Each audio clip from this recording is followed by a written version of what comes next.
Hey guys, welcome back to the channel. This is story about what if Naruto inherited many things from the Uzumaki clan. Part 1. Before I start, please do support for more amazing content and comments for part 2. Do consider to subscribe my channel and share my video to your friends and check out the description as well. Let's start the video. As the sun slowly set over Konoha, the sounds of crying could be heard coming from an apartment in the Shinobi Orphans Care Complex.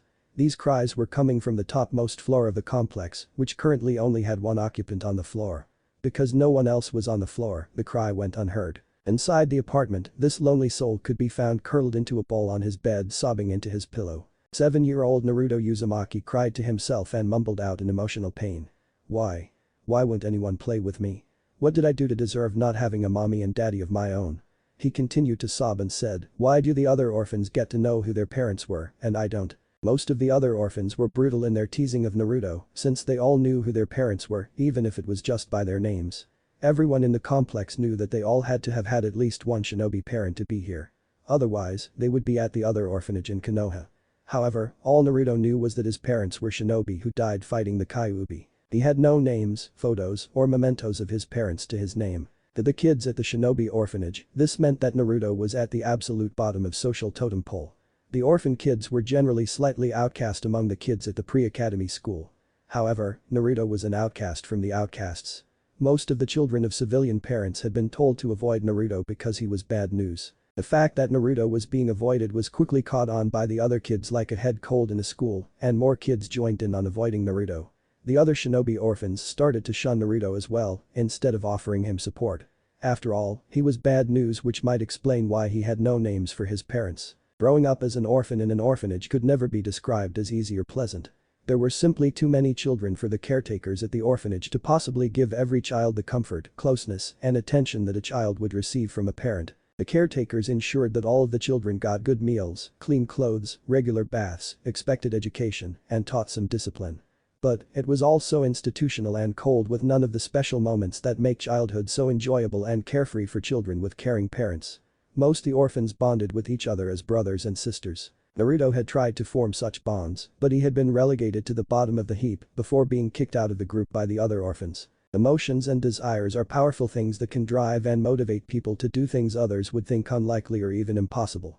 Some things, these drives and goals, are beneficial to the desirer and to others. Goals and drives can also be dangerous to people, both for the person wanting the goal and to others who can be hurt by it. More often than not, the goals and drives fueled by emotions and desires run a massive spectrum of results between the two extremes. For Naruto, his emotions and desires were unknowingly preparing a mixed blessing for him. As Naruto continued to cry out for friends he never had and parents he never knew, a battle was being fought in his body. This wasn't a battle between the Kyuubi and the seal imprisoning him.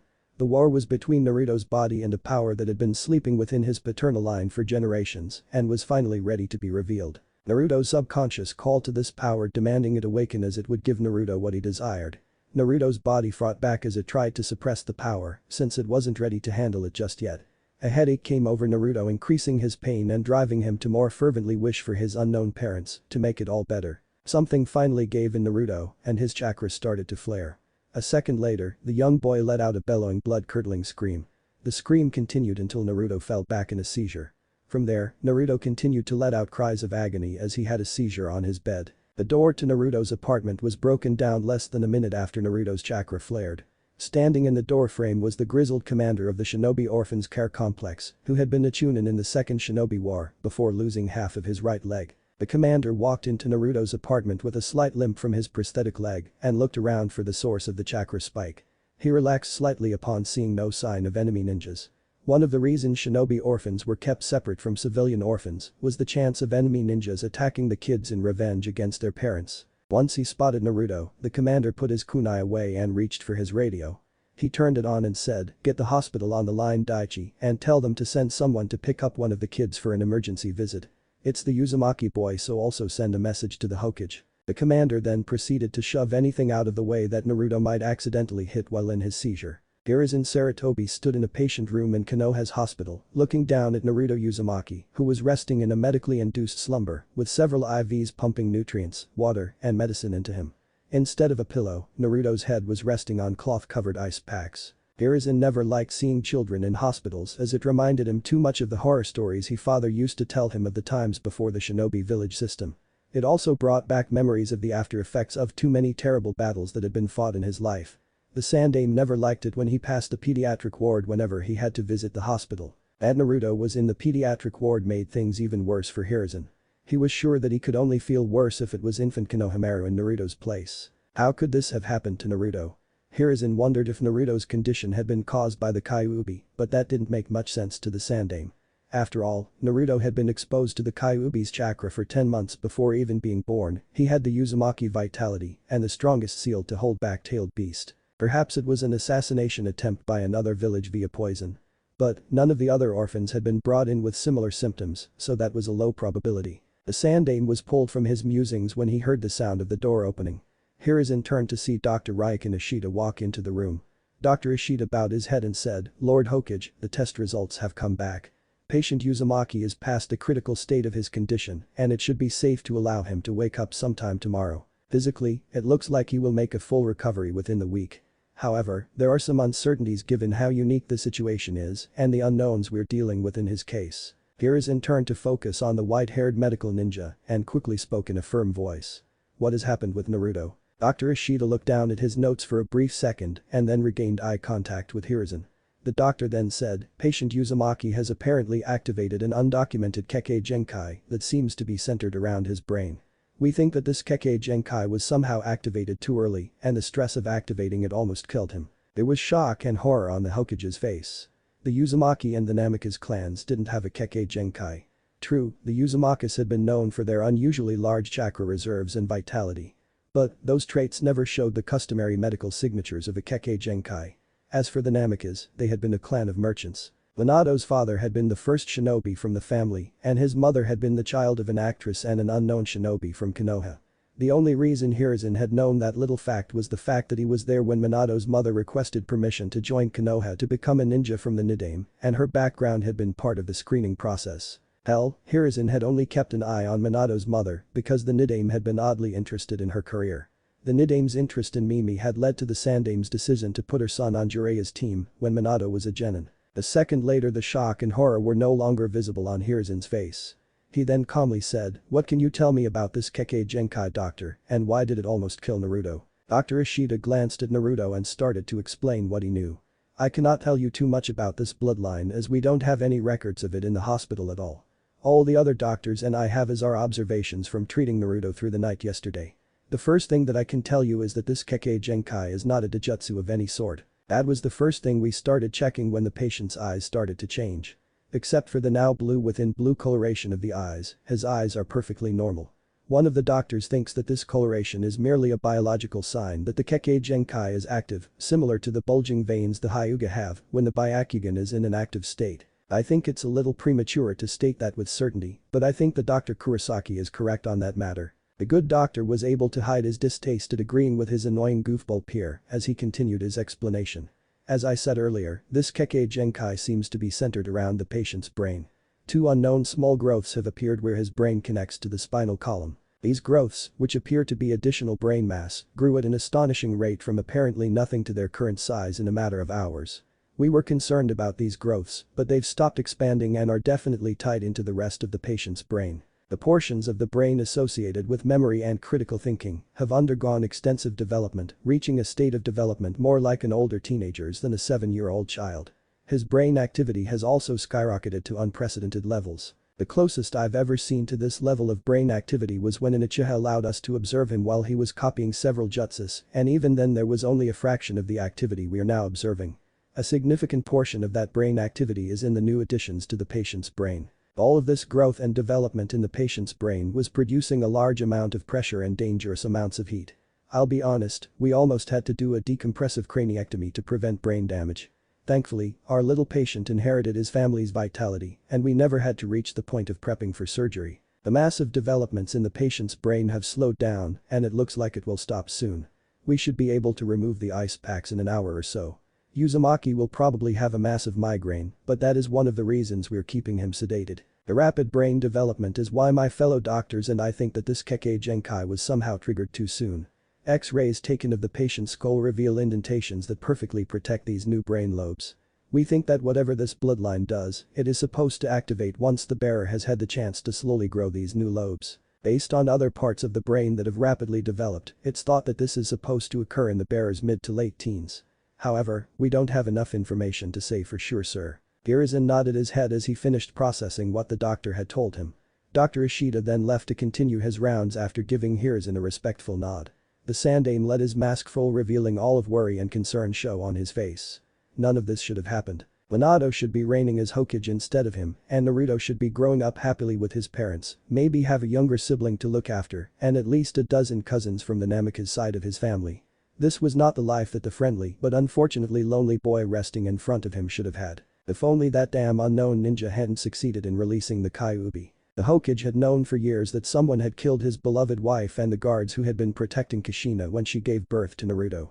Examinations of their corpses had made that perfectly clear. Unfortunately, the identity of this enemy was impossible to determine, as none of those who had been killed in the birthing chamber had caught a glimpse of their killer, while Minato's and Kushina's brains had been too damaged by the Kyuubi's chakra and the Shinigami's energy for the Yamanakas to delve into their memories. Many of the ninjas who had been on the front lines holding back the Kyuubi thought that the Uchiha clan had something to do with the attack, since no Uchihas showed up for the defense, and several respectable ninjas had seen the Sharingan on the Kyuubi's eyes. Supposition on that matter was pointless in Hiruzen's mind, since he didn't have enough hard evidence one way or another to really act. Not that such actions would help poor little Naruto. The poor boy had lost his parents and his father's birth clan, who had been wiped out that night by a stray attack from the Kyuubi. Hiruzen dearly wished he could help Naruto more, but there was only so much he could do. Having one of his kids raise Naruto would just put a massive target on the boy's back. If Jiraiya took an active role in Naruto's life, it would also paint a target on his back, as well as weaken both Konoha and the Land of Fire's defenses by pulling Jiraiya from his spirings. Kushina and Minato had both been the last surviving members of their old genin teams, so no help from that traditional quarter for shinobi orphans. As for their surviving former genin students, none of them were ready to try and raise a child. Leaving Naruto, or any orphan for that matter, in the orphanage was never something Hiruzen liked to do. It was a wish of his that no child of Konoha had to grow up as an orphan. But as the old saying goes, wish in one hand, shit in the other, and see which one fills up first. At least with the orphanages in Konoha, all of the village's orphans had their physical needs taken care of and they had a safe place to grow up into adults. Many orphans in other parts of the Land of Fire would dream of having it so good, and the situation in other countries was even worse. With a sigh, Hiruzen got up and started to head to the door. He turned to give one last look at the sleeping Naruto and whispered, "Try to have pleasant dreams, Naruto. I know you'll make it through this and things will get better." A few days later, Inoichi was standing in the Hokage's office having been summoned by Hiruzen. The Jonin bowed his head in greetings and then firmly said, "Sir, what mission do you need me to perform?" Hiruzen put his pipe down and folded his hands together on his desk. He then looked at his subordinate and said, "I will not lie to you, Yamanaka. The mission I need you to perform is extremely risky and there are many unknown variables. However, it is potentially vital to the safety of Konoha that this mission succeed. This mission will also require a good deal of discretion, even though this mission is just in the village. It already involves several pieces of knowledge that I have deemed to be kept secret for Konoha's good. Is that understood?" Inoichi gave a firm nod of his head and replied, "It is, sir." The Hokage then explained the background of the mission. 5 days ago, Naruto Uzumaki developed a completely unknown Kekkei Genkai that appears to be focused around his brain in some way. What this bloodline's abilities are we haven't been able to determine. It apparently activated too early and nearly killed the boy. Naruto woke up 2 days ago. However, we haven't been able to talk to him as every time he is woken up he starts either screaming in horror or jabbering incomprehensibly. The doctors have determined that Naruto's mind is still processing a tremendous amount of information of some sort. We're currently keeping the boy sedated to try and let his mind sort through whatever it is that it's trying to process. Hiruzen's voice became harder as he continued. However, this situation has gone on long enough. Naruto may be a child, but he is also the Jinchuriki of the Kyuubi and cannot be allowed to remain without control of his mental faculties. There is just too great of a risk of the demon finding a way to use Naruto's condition to escape, and we have no one else who is nearly as capable of keeping the Kyuubi safely sealed within themselves as Naruto. Your mission, Inoichi, is to enter Naruto's mind, determine what is going wrong, and use whatever means you need to in order to restore Naruto's senses. A sigh escaped Hiruzen's lips and was the only outward sign of the pain the old leader was in. He then added. By whatever means does mean whatever you need to do, Inoichi. Well, I want as little harm or change done to Naruto as possible, this mission must succeed. If you must, erase Naruto's memory and rebuild his personality. He's a young child and any amnesia you might need to cause can be explained away by his illness. Both men were upset about what lengths this mission might have to go to in order to succeed, and Inoichi's disgust was not nearly as well masked as Hirazen's. Having to rewrite a person's sense of self was not an easy or a pleasant task. Having to do such a thing to a child made the already vile act especially revolting. However, having an insane Jinchuriki or even having the Kyuubi escape was something too terrible to think about. The needs of the many outweighed the needs of the few in the situation, and if things came to it, both men would just have to learn how to live with their actions. It took Inoichi a few seconds to collect himself, and then he spoke. I understand and accept the mission, Hokage. I shall see that the mission is a success, even if I hope I do not need to use every means at my disposal to do so. He then received some paperwork necessary for him to locate Naruto and get into the protected room he was in. Inoichi then bowed again and left the Hokage in his office. The Jonin left the Hokage tower and started to walk towards the part of the hospital Naruto was in. Most of the hospital was in one central and defensible location, but there were several wings that were set up in separate locations for various reasons. The wing Inoichi was heading towards was the isolation and quarantine wing, which was naturally enough the farthest wing of the hospital away from residential or commercial areas of the village. Inoichi could have gotten to the I&Q wing in about 10 minutes if he took to the roofs like many ninjas like to do. However, Inoichi wanted to take a good look at the village and remind himself why he had to defend it if the worst scenario should happen on his mission. A half hour after leaving the Hokage tower, Inoichi arrived at the I&Q wing of the hospital. There was a security guard at the desk who Inoichi had to show the paperwork that allowed him entrance into the wing. Once the guard verified Inoichi's documents, he buzzed for an orderly to show the Jonin around. The orderly soon showed up and led the ninja into the main hallway of the wing. Once inside the hallway, Inoichi spoke, "How is the Uzumaki kid doing?" The orderly replied, "Good as long as he's sedated. He's still screaming or jabbering whenever we let him wake up. However, it seems like both of those slowly lessening in severity, so he might be working through them on his own. Don't quote me on that though, as it's not my field of expertise. Seems a shame for the kid to be in here. Given the boy's unique status, it makes sense from a security point of view to place him here, but we're not set up properly to handle neurological issues." They then stopped at the door to the room Naruto was being kept in, and the orderly unlocked the door so Inoichi could go in. It was a Spartan room with only the bed Naruto was on and a few IV drips that were going into him. The emptiness of the room made Naruto seem so weak and vulnerable. Inoichi felt a tug at his heartstrings as he briefly replaced Naruto's image with that of Ino for a brief second. Inoichi took a second to close his eyes and reminded himself that he could complete his mission by helping Naruto get through whatever was causing him to be in this situation. He then walked to the head of Naruto's bed and placed his hand on the boy's forehead. Inoichi had seen a lot of different things walking in many different people's minds. Everyone's mindscape was different and reflected many things about a person. However, Inoichi had never found himself in a mindscape that was like a hurricane made out of bubbles. The mind walker was nearly swept away by the various jumbled memories that were assaulting him with the full fury of a storm. Each bubble that hit Inoichi proceeded to roll over him as they continued to go where the storm directed them. As the bubbles passed by his face, the Jonin was able to catch glimpses of what was inside the bubbles and was shocked at what he saw. Each bubble was a memory like Inoichi expected, but they weren't Naruto's memories. Inoichi knew that because he recognized a few scenes in the memories from his own childhood.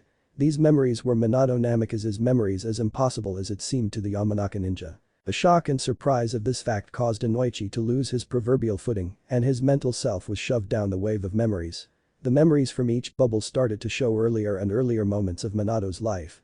Then there were two new waves that seemed to branch off of the wave of Minato's memories. Inoichi was swept into one of the new waves and confronted by someone else's memories. Many of the memory bubbles showed images of Minato, but they were from a different viewpoint and not memories from Minato himself.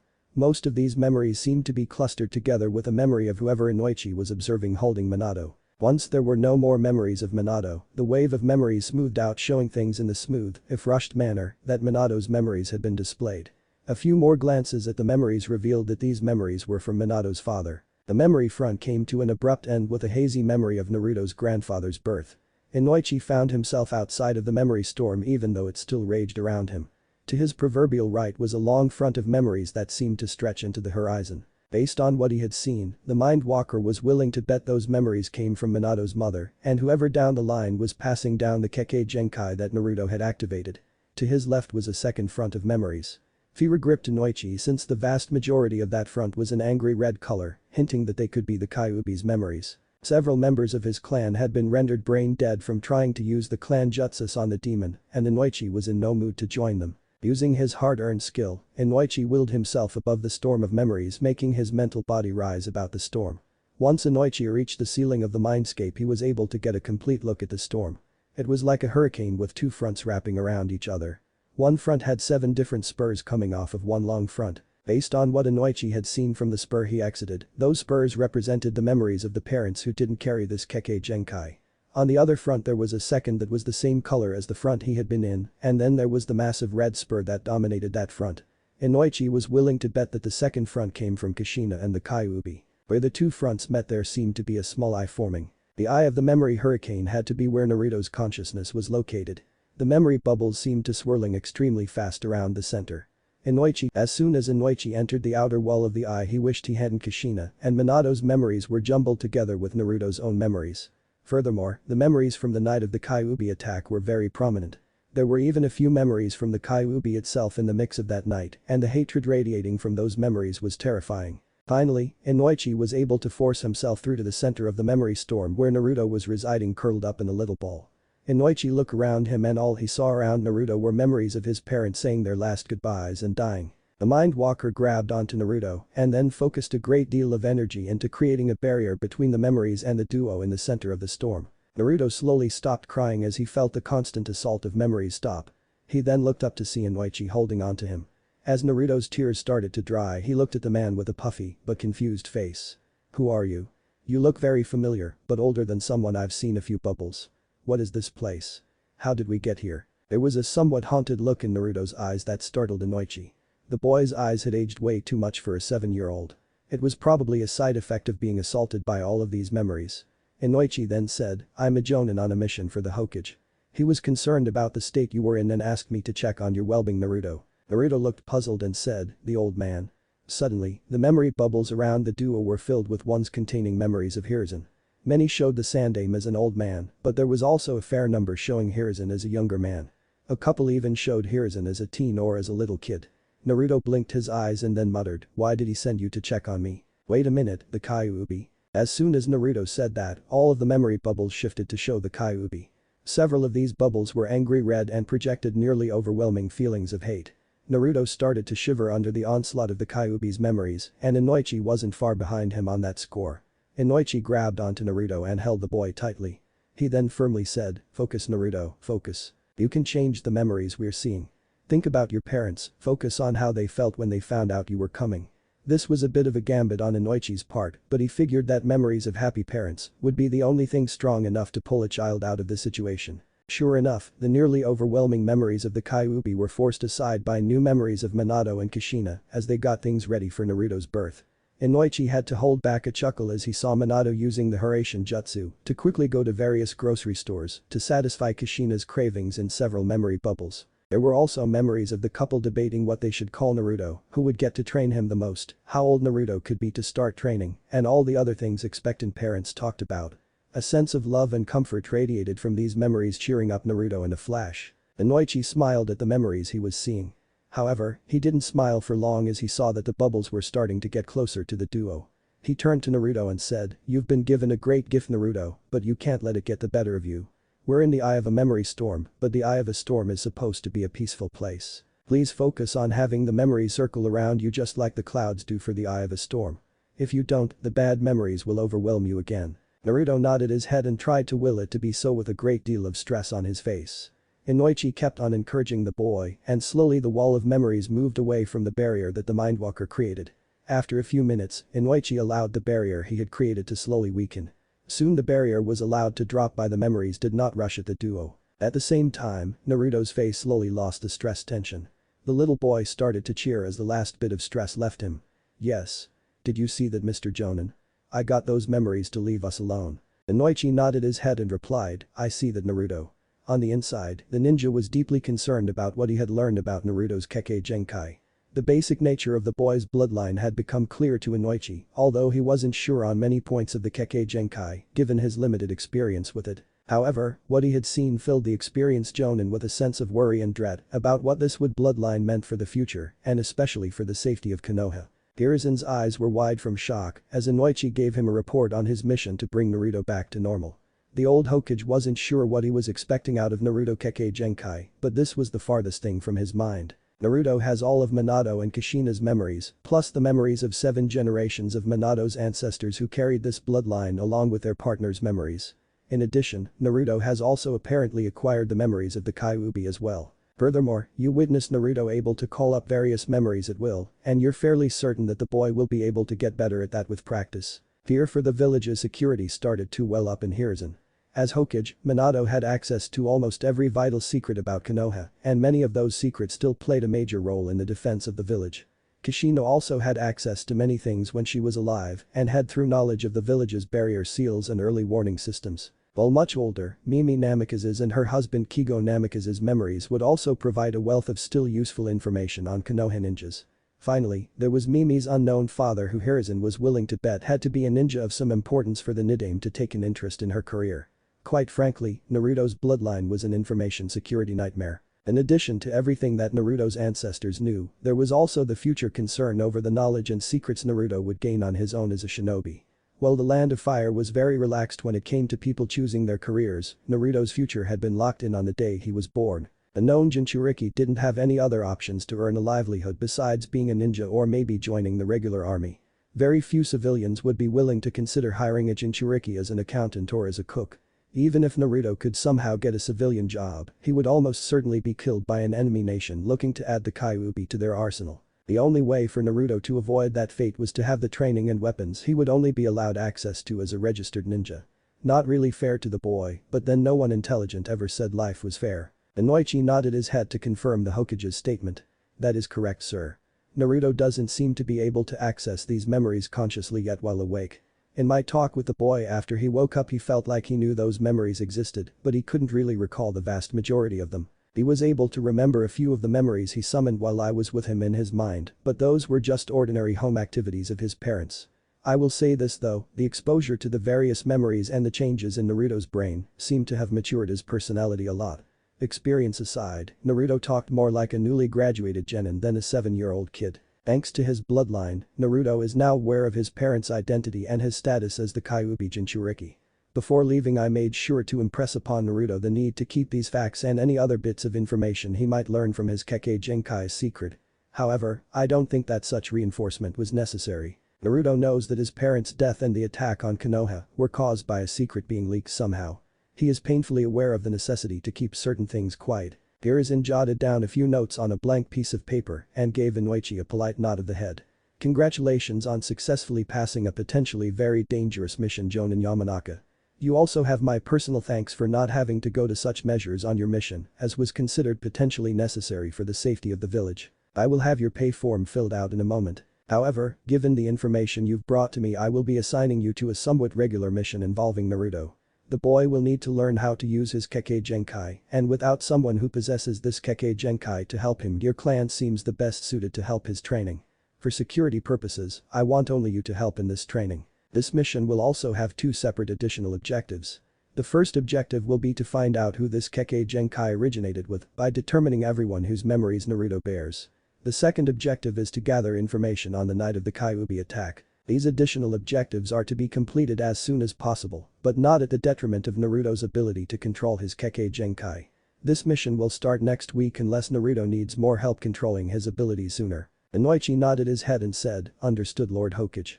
He then accepted the pay form that Hiruzen quickly filled out for him and left the Sandaime alone in his office. As soon as the Sandaime was along, he pulled out his pipe and had a few comforting puffs before he mulled over Naruto's situation. How was he to minimize the threat that his Kekkei Genkai represented to the village in the Land of Fire, while also using it to maximum effect? Briefly, Hiruzen thought about his former rival to be Hokage and what that traitor might have done. Danzo would no doubt have killed Naruto to prevent the possible security leak, never stopping to consider how useful the Kekkei Genkai was or the disastrous effects Naruto's death would have. That fool had always been too short-term in his thinking in addition to being power-hungry. Danzo had been very useful though when it came to planning out a mission or handling Black Ops. Not that those abilities had saved Danzo when he tried to undermine both Hiruzen and the Fire Daimyo by setting up his own independent group of ninjas. Danzo, and every no-operative unwilling to swear allegiance to their proper lords, had been executed decades ago. One thing was certain to Hiruzen as he smoked his pipe and considered how to best utilize Naruto's Kekkei Genkai. Several new laws would have to be made specifically for Naruto and anyone else wielding this currently unnamed Kekkei Genkai. The first rule Hiruzen could think of off the top of his head was that Naruto and his descendants would have to be forbidden to marry anyone who was not a citizen of Konoha or the Land of Fire. Come to think of it, Naruto and his descendants should also be barred from visiting any bordello other than the one inside Konoha. Harsh, but it would only take one time for an enemy Kunoichi betting Naruto or his descendants while using a conception jutsu, and then Konoha's enemies would have the intelligence windfall of the century. While such a law would be the first of its kind, it wasn't entirely without any form of precedent. Most ninja clans with Kekkei Genkai strongly discouraged their members from sowing their wild oats, as the saying went. A few clans, the Hyuga and the Uchiha for example in Konoha, traditionally kept a private prostitute on retainer who was supposed to be the only person that their clan members went to for such services. Hiruzen and his predecessors didn't do anything about that tradition because it didn't harm anyone and it frankly was none of their business. There were also laws on the books concerning certain clans due to various abilities they had. The Uchiha were yet again an example in that they were not allowed to activate their Sharingan in the presence of the daimyo, but then most ninjas from clans couldn't demonstrate their signature abilities in front of the daimyo outside of certain circumstances. Making any law against a specific clan tended to be dicey at the best of times, as almost every other clan would typically throw their weight in opposing such a law. Hell, Hiruzen and the daimyo's other vassals did the same thing whenever the fire daimyo made a law that encroached on any of their privileges or rights. Still, Hiruzen was pretty sure that the various clans would grudgingly allow such a law given security concerns and the fact that it wasn't that limiting from a practical standpoint. International marriages were very rare in general and practically unheard of among ninjas. Also, most ninjas spent their free time in the village and were usually only out of Konoha while on a mission. Hiruzen refreshed his pipe's tobacco as he considered the potential headache more thoroughly. In any rate it wasn't like he needed to make a law on Naruto's sexual partners now. The boy was only 7 for the Rikido Sennin's sake. All he had to do was work on the law a little bit at a time for a few weeks or months and then once it was fully polished put it into effect at the opportune time. He'd already done it over a dozen times before with other tricky laws during his first term as Hokage. A month later, Konoha was woken up on morning by the sounds of combat coming from the Uchiha district. Many of the ninjas who lived in nearby neighborhoods heard the sounds and jumped into action. They started sending out calls of alarm which alerted even more ninjas to come to the district. When the Konoha shinobi entered the Uchiha district, they were shocked at what they saw. Assembled in the district was the largest gathering of Anbu in one place most ninjas had ever seen. What made this gathering of Konoha's elite operatives even more shocking was the fact that many of the Anbu had blood on their swords and had rounded up most of the Uchiha children and gathered them into one of the playgrounds with almost a dozen Anbu guards. A few Anbu were seen dragging children and younger genin from their homes and leading them to the gathering playground. Several Anbu were spotted coming out of houses with the severed heads of one or more Uchihas. These heads were placed at an obviously predetermined spot well away from the children, where the Hokage was standing in battle armor with a list checking something off as he looked at the heads. When Hiruzen saw many of the heads, especially those belonging to teenagers and young adults, he seemed to slump for a split second and write the person's name onto the list. One of the Anbu noted the growing crowd of shocked ninjas and leaned over to mention it to the Hokage. Hiruzen nodded his head and then handed the clipboard with the list to the Anbu and then calmly walked over to the assembled crowd. The aged leader pulled out all of his experience as he pulled out his pipe to project an air of complete calmness and relaxation as he took a smoke. "Good morning everyone. However, I must say that many of your personal reaction times need a little bit of work. We might not be able to use the warning system if this incident had been an invasion instead of a simple traitor removal operation. Now I'll grant you that this is a time of peace, the internal warning system was not activated and the Anbu were focused on being as silent as possible to give the traitors no warning. However, an enemy with an inside agent could cause problems using similar methods. The Ashi Hyuga was one of the clan leaders that had worked their way up to the front of the ninjas and was the closest one to the Hokage.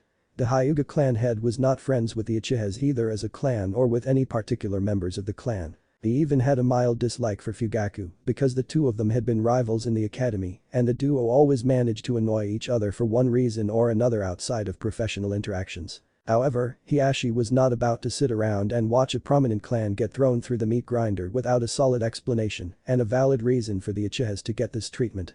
If Hiashi wasn't satisfied he planned to get all of the Hyugas to refuse to accept any missions not specifically requested by the daimyo. He would also pull all of the clan's investments out of the village. No doubt the other clan leaders would proceed with similar actions if the Hokage couldn't justify his actions and accusations. Hiashi forcefully demanded, "What treason have the Uchihas done?" No punches were pulled when Hiruzen dropped the mother of all explosive notes. Recent evidence has come to light and been verified that proves that the Uchiha were behind the Kyuubi attack on Konoha 7 years ago. Gasps of shock and horror came from the assembled shinobis. Hiruzen calmly continued as he had gotten over his shock days ago. An Uchiha who had previously been listed as Kia killed several shinobi and captured the Jinchuriki of the Kyuubi we had at the time, whose seal had been weakened and was undergoing some repairs by the Yondaime. This Uchiha, whose name will be stricken from the memorial stone later today, brought the Jinchuriki to a specially prepared area on the Uchiha clan grounds that was used to remove the Kyuubi from the Jinchuriki. This operation happened with the approval of several of the Uchiha elders, with the former clan leader's wife informing everyone about the Jinchuriki going in for special seal maintenance needed to the seal used to seal the Kyuubi into her. Furthermore, the elders of the Uchiha advised everyone in their clan to hide from the attack to conserve the clan's strength. Their plans for the immediate aftermath of the attack are currently unknown, as Yondaime was able to take care of the Kyuubi before too much damage was done. However, further investigations into the Uchihas have revealed that the entire Uchiha leadership has been planning a coup and has been building up support among the Uchiha ninjas for a civil war. For their treasonous acts, the Uchiha clan head, Uchiha elders, and known Uchiha supporters of the coup have been sentenced to death. Any Uchiha of Chunin rank or above who does not stand down the Anbu during this purge and resists is being executed as a probable traitor. Shock and the beginning of understanding showed on the assembled shinobi. They were mostly used to dealing with Hiruzen's jovial and caring regular personality. It had been years since Hiruzen had needed to slip on the God of Shinobi personality mask in front of a large group of Konoha ninjas. Hiruzen then continued to explain the Uchiha's punishment for their act of betrayal to ensure that no clan ever thought of starting a civil war. For their crimes against Konoha and the Land of Fire, the Uchiha clan will be punished as follows. All lands, monies, and weapons personally held by the traitors is confiscated. 90% of all money held in the joint clan account will be confiscated. The Uchiha clan is stripped of its command of Konoha's military police force. All jutsus known by the traitors, minus those nominally held only by loyal Konoha clans, will be extracted by a specialist and made part of the General Ninja Force's jutsu library. All of the clan heads in hearing range had to fight down a shiver when they heard the Sandaime's punishment of the Uchiha clan. None of them could argue against the harsh punishment since the Uchihas had tried to massacre them all with the Kyuubi attack and then were preparing to try and take over the village. They would want to see hard reports of this evidence, but they trusted Hiruzen to be telling the truth for now. However, none of the clan leaders liked the idea of a powerful clan being shattered in so through a manner. If it happened once it could happen again, and that was the warning Hiruzen was sending.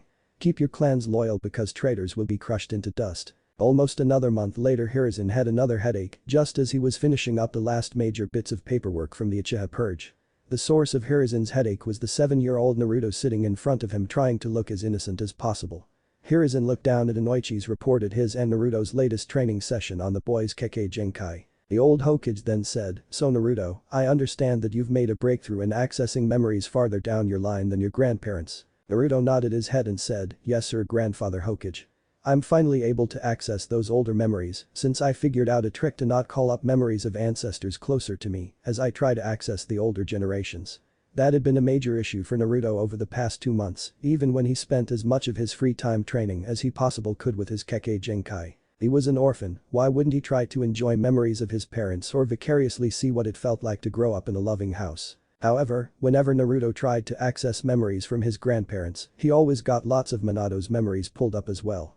When he tried to get his great-grandparents, Naruto ended up nearly drowning those memories with Mimi and Minato's memories that he had dragged up as well. Inoichi had helped Naruto to realize that he had been using the equivalent of a net to capture memory bubbles from his mindscape's memory hurricane and bring them up so that he could view them. Naturally, the net also caught everything else in its path, which is why Naruto got so many of the in-between generations memories as well. Thanks to Inoichi, Naruto was able to create the mental equivalent of a fishing hook to snag the memory or memories he wanted to experience. Naruto then continued talking. Inoichi mentioned that you wanted to know more about my family line and whose memories I have in my head. I wrote up the family tree that he should have given you. Everyone from my great-grandmother on back to the first person to carry the Ima Sophia were merchants or craftsmen, so I don't think you'll be too worried about their memories for security purposes. My great-grandfather on the other hand is another story. That was an understatement in the Sandaime's book as he glanced over to the family tree Naruto had made to see the name Tobirama Senju as Mimi Namikaze's father. On the one hand, Tobirama being Mimi's father, finally answered the question Hiruzen had of why the Nidaime had been so interested in her career. Part of Hiruzen wondered if Tobirama had always known about being Mimi's father or if he had only discovered that fact later. In all honesty, the question was pointless at this date and time. Why Tobirama chose to keep his relationship with Mimi secret if he ever truly knew for certain was his business. It wouldn't be the first time a shinobi had an illegitimate child with a civilian that they kept a discreet distance towards to protect said child from their enemies. Sometimes these children followed Mimi's path and became ninjas hoping to become closer to their unknown parent. The rest of the time the children chose to pursue their own careers, using their civilian anonymity to have a greater freedom of career choice than their legitimate shinobi clan siblings. On the other hand, Tobirama and his memories being part of Naruto's inherited memories was still very relevant to the security of Konoha. The Shodaime might have founded Konoha, but it was the Nidaime that oversaw the details that went into designing the actual village and its defenses. Tobirama was also the founder of Anbu, and his fingerprints were still all over Anbu after all of these decades. Furthermore, the Nidaime's general knowledge as Hokage combined with the Yondaime's general knowledge provided two very powerful data points for enemy intelligence. They would allow a semi-competent analysis team to figure out how Konoha developed during the Sandaime's reign and chart a likely prediction of how Konoha would grow and adapt. Hiruzen shook his head and reminded himself that this latest revelation didn't really change anything from a security perspective. Naruto and his descendants pillowing partners was already a matter of national security. Used correctly, it could even be a boon to Konoha, since the fact that the Senju bloodline was still in existence and capable of being perpetuated would be a strong prestige and moral lifting piece of news. Not that this would release to the general public just yet, there was no need to draw the attention of every assassin and big-name hunter in the elemental nations after a 7-year-old. However, there was one thing that Naruto had said that really piqued Hiruzen's interest. "Naruto, you said the other carriers of the Ima Sophia. Is Ima Sophia the name of your Kekkei Genkai? If so, where does the name come from, as it doesn't sound like anything from any dialect known in the elemental nations?" Naruto nodded his head and replied, "Yep, Ima Sophia is my Kekkei Genkai's name, since that's what the original bearer called it when he received it. How he got it isn't too clear since those are the earliest memories I inherited. So far, I've called up memories of a shinobi researcher being saved and a bunch of seals used to test out the shinobi's greatest idea. I think the shinobi in question was in Uzumaki, but I'm having a lot of trouble calling up those memories at the moment. Hell, those memories I'm thinking of might not even be showing me the source of my Kekkei Genkai. Basil Katsopoulos went through a lot of crazy adventures even before he arrived in the elemental nations. My bloodline could have been derived from one of those incidents. As I said, I'm having trouble accessing Basil's memories with clarity at the moment.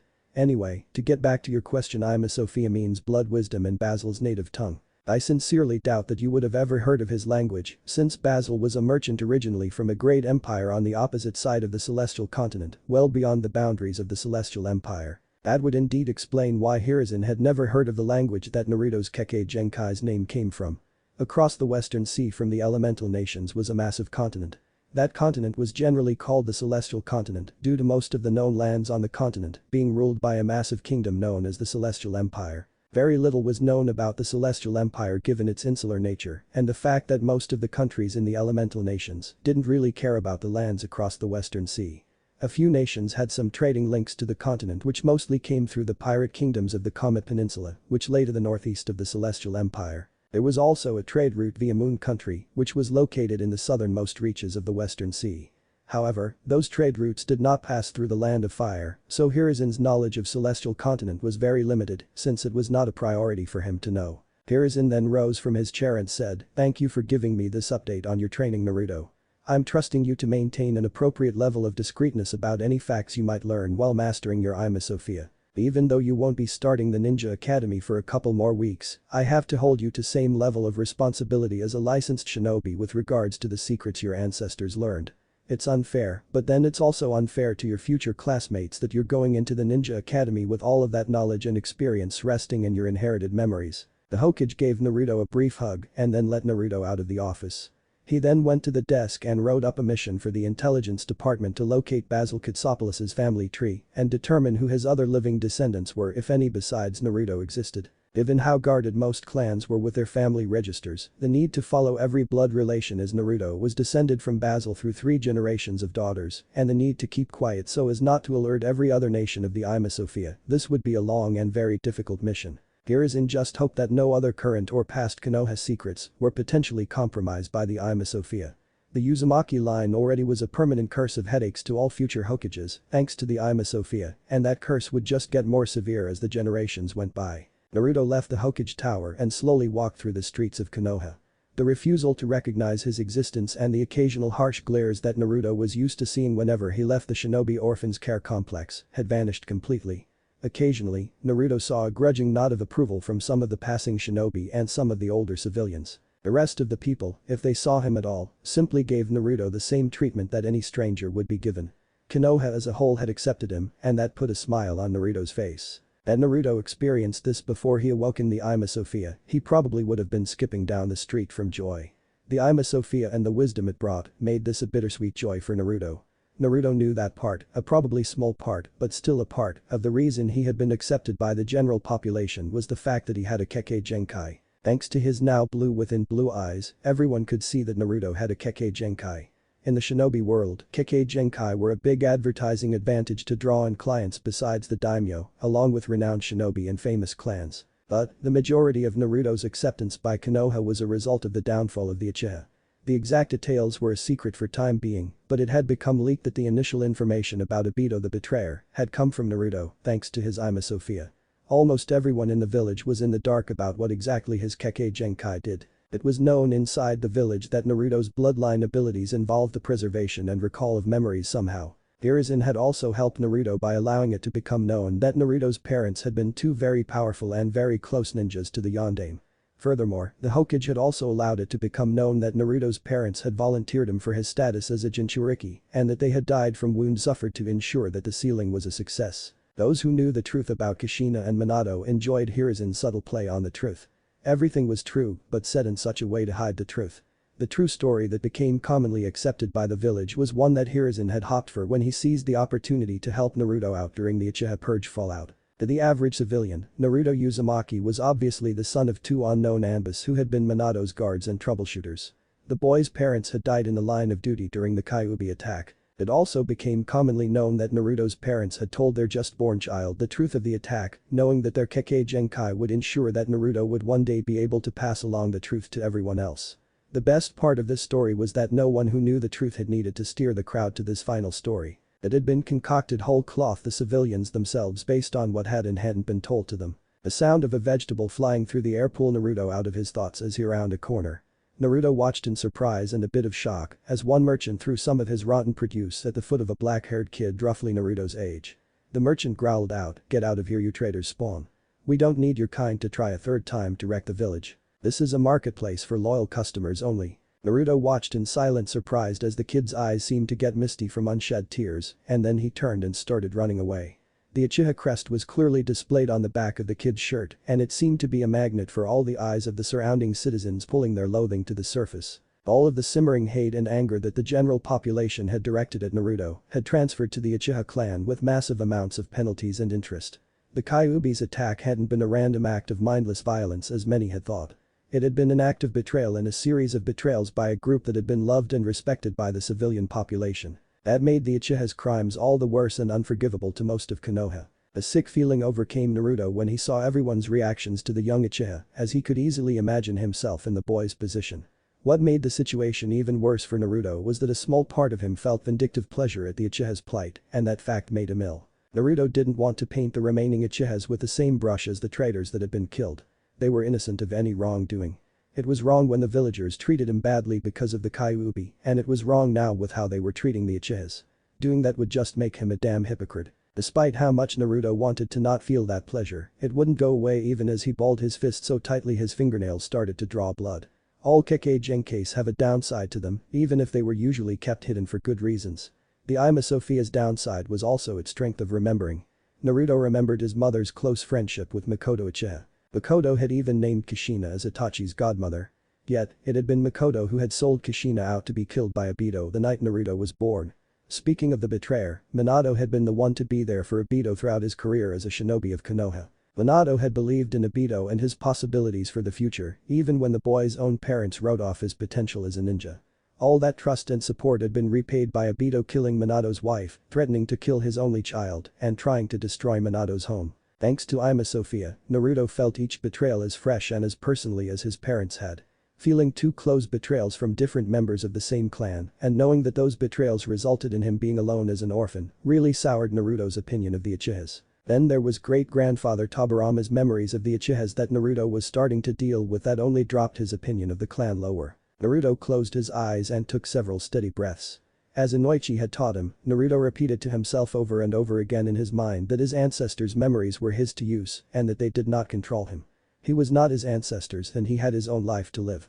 They were not to live a second time through him. It took Naruto several minutes, but he was able to use the pain and the mantra to crush the pleasure born from his inherited memories. Naruto and the other orphans from the Shinobi Orphans Care Complex were led by the complex's commander in a straight line down the streets of Konoha to the Ninja Academy, as was customary for the start of the Ninja Academy's school year. Since this was Naruto's first year at the academy, he and his age bracket were at the front of the line behind the commander so that the older students could keep an eye on the newbies. Everyone in the line had the same style backpack loaded with their textbooks for the year and a supply of kunai and shuriken. These packs had been checked the night before by the kids under the watchful eye of the commander to ensure everything was in order.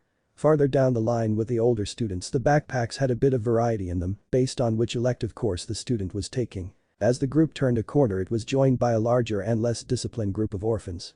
These children were from the civilian orphanage that had elected to go into the ninja program instead of one of the trade schools.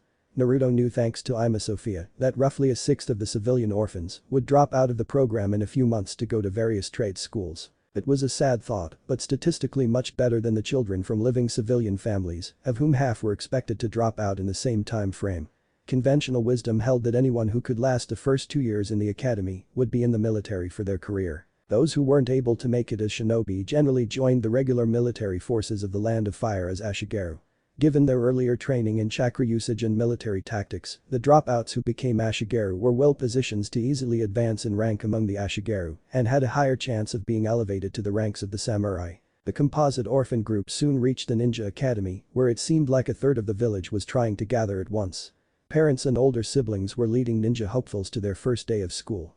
Older students were gathering and sharing stories about what they had been up to on the short summer vacation. Off to the side were parents who had already dropped off their children and had found an old classmate that they needed to catch up with.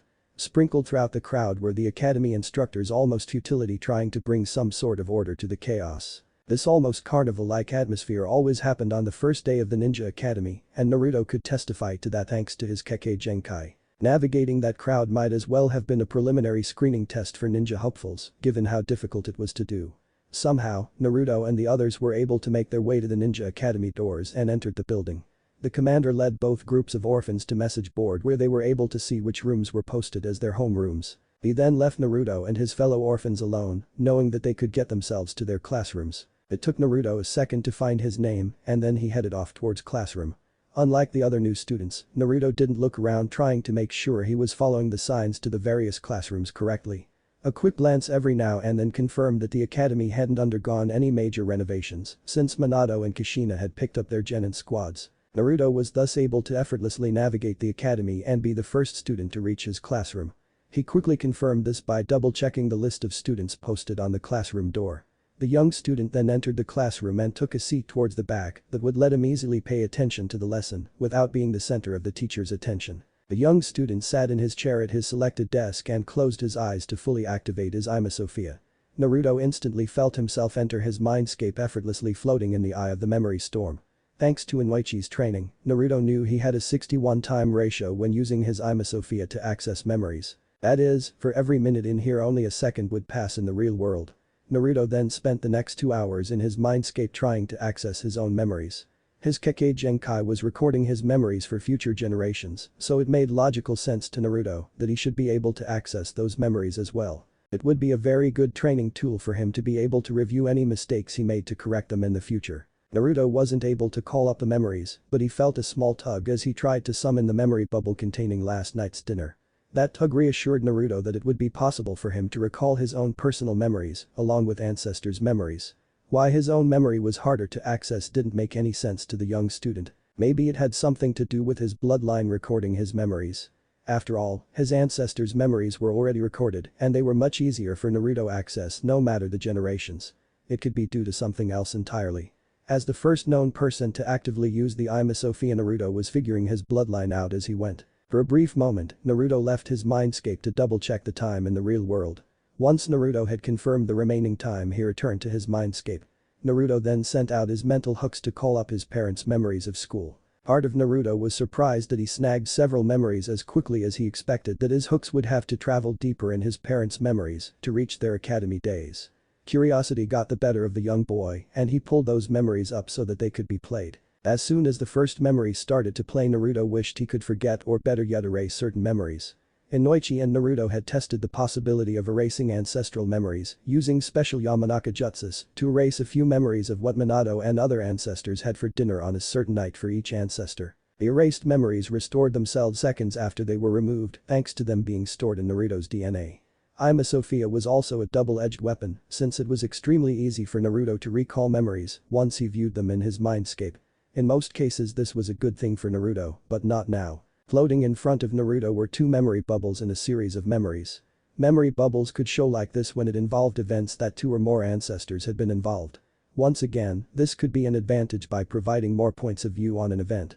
For Naruto it just provided twice the trauma. The memory bubbles were showing his mother dressed in a cosplay slutty student outfit and his father dressed up as a teacher. It was horrifying for Naruto to learn that his parents had actually snuck into the ninja academy for some naughty role-playing sessions on multiple occasions.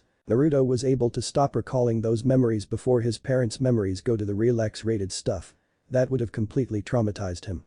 Naruto quickly banished those memories he had gathered back to their resting locations and vowed to never ever get himself into detention as he left his mindscape. The boy didn't care how many years had passed or how many times that room had been scrubbed. Unless someone used an A-rank jutsu on the detention room, it would never be clean in his opinion. Much of the classwork hadn't changed since Naruto's parents and grandparents went to school. History got updated obviously, and geography had a few changes on the map due to wars shifting some borders. However, most of the core classes remained unchanged. Math, writing, and the basic sciences always the same. Poisons 101 remained the same as did the training courses in physical training. Tactics 101 was functionally the same, but the simulation games that were played from time to time were different. Shogi had been the game of choice for tactics in his parents' day. About 2 decades ago a new game had become popular in the academy for training, even if it failed to become popular with the general population. This training game used different markers to represent different levels of ninjas with stat lines for each type and dice to determine outcomes. Most of the kids in school hated the training game. The rulebook for the game was a third the size of their textbooks.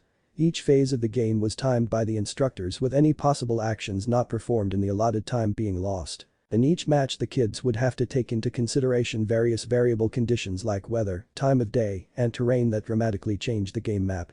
There was also the fact that they never got a standard set of game pieces. Sometimes the instructors would give the students resource points to pick their forces with different pieces having different value, and on other times they would assign certain armies act out a scenario. Added onto this was the dice rolls which added a great deal of unpredictability in how things could go. Generally, higher ranked pieces had better results on dice rolls, but that wasn't always the case. A noted example of that was when one of Naruto's Genin squads wiped out 4 of Shikamaru's Jonin squads in a mission because of some lucky dice rolls. Unlike most students, Naruto loved the game in Tactics 101. It had been a bit difficult for him to learn all of the rules, but it was far better than Shogi ever was for teaching applicable tactics for combat. Thanks to Ima Sophia, Naruto knew that war was not something clean with plenty of time to think things over or filled with any certainties whatsoever. If you can't think fast or react to unexpected actions, you and your team were dead. Leaders often had to pick to their teammates from a limited pool of available ninjas. If they picked their teams poorly, then the mission would fail and they would likely die. A team could be returning from one mission, and circumstances could force them to deal with something completely unexpected. If the ninjas couldn't adapt to being out of their comfort zone, then they could die. Before the first semester was halfway done, Naruto had become the undisputed king of the practical portion of tactics and one of the top leaders in the theoretical portion. Tactics 101 wasn't the only course Naruto shined in. The young student did very well in all of the practical courses involving physical activity. He was a naturally energetic and active kid with a great deal of determination. The physical fitness trainers couldn't ask for a better student at his age group. Often, Naruto was #1 student in those classes, and if not, then he was at least in the top 5. In the more academic courses Naruto had to put more effort into keeping up his grades since they didn't interest him as much. However, Naruto's determination, terror at the thought of ending up in detention, and Ima Sophia helped him to mostly stay in the top 10 for those classes. In addition to his classes, Naruto was also enjoying the opportunity to socialize with his fellow students. The shinobi orphans re-accepted Naruto as one of them again once the generally accepted story of Naruto's background became known to them. It made sense that Naruto wasn't told who his parents were since as ninjas close to and trusted by the Yondaime, they had probably made a lot of enemies. The fact that Naruto had been trusted by his parents to pass vital information back to the current Hokage also won the boy massive amounts of points from his fellow orphans, since that meant he had basically done a ninja mission before even becoming a ninja. The orphans from the civilian orphanage who were at the academy seemed to have a natural difference to the shinobi orphans who, due to school districts, they had never interacted with before. One or two of the shinobi orphans tried to lord it up over the civilian orphans, but Naruto and the others quickly put those kids back in their place. Naruto's friendly and helpful personality quickly won him more friends among the civilian orphans. The young boy didn't have any real friends outside of the orphans, but he did have a lot of friendly acquaintances. Most of the civilian students had stopped considering Naruto to be bad news since their parents stopped calling him that. The few who didn't had been part of the group that had quit the academy early on, given the rigors of the classwork. Most of the civilian kids didn't really think about their parents' earlier attitudes towards Naruto, and those that did simply assumed that their parents had considered Naruto to be unlucky since he had been born on the Kyuubi attack. Most the shinobi children didn't have a big preconceived idea about Naruto before they met him. The ones that did meet Naruto in between classes though he was a friendly enough guy. However, the shinobi children already had their circles of friends from play dates and generally were focused on passing the academy. There was one group in the academy that absolutely hated Naruto, and that was the remains of the Uchiha clan. Currently, there were only 3 Uchihas attending the academy, and only Sasuke Uchiha was in Naruto's year. All of the Uchihas in the academy hated Naruto with a passion, blaming him for their clan's fall from grace. The actions of Obito the Betrayer, their clan leadership or their parents didn't register to the kids. What mattered to the older students was the fact that they used to be the most respected students in the school, and now they were considered lower than dogshit, with all of their former friends and hangers-on despising them. Sasuke hated Naruto because in the Uchiha purge he had lost his parents, his house, almost all his things, most of the remaining clan wouldn't talk to him, and he was now forced to live in cramped apartment with Itachi in a bad neighborhood. Naruto had tried once to work past his own dislike for the clan and befriend the Uchihas at lunch on the first week of school. He had walked over to the table that the 3 Uchihas had been exiled to by the other students and asked if he could sit down. One of the older Uchihas had pulled out a kunai to threaten Naruto. Several of the other students sitting nearby saw the kunai being drawn and everything went downhill from there. The general ninja brawl that occurred as a result frightened away 10 students from the program because of the kunais and shurikens that had been thrown everywhere. Naruto was grateful that he didn't have any punishments, as the academy instructors quickly decided that the brawl wasn't his fault. It did cause the boy to stop any further attempts to make peace with the Uchihas. On the plus side, it did show Naruto that his future comrades would have his back. The second year at the Ninja Academy continued much like the first year for Naruto. This was the year that the academy introduced chakra exercises into the coursework. Chakra wasn't taught outside of academic studies in the first year for safety concerns. Chakra did use one's own life force after all, and the academy instructors wanted to ensure that all of the students had an adequate surplus of chakra so that the students could safely manipulate their chakra. In this class the shinobi children had an edge over the children with a civilian background. The reason for this difference was twofold.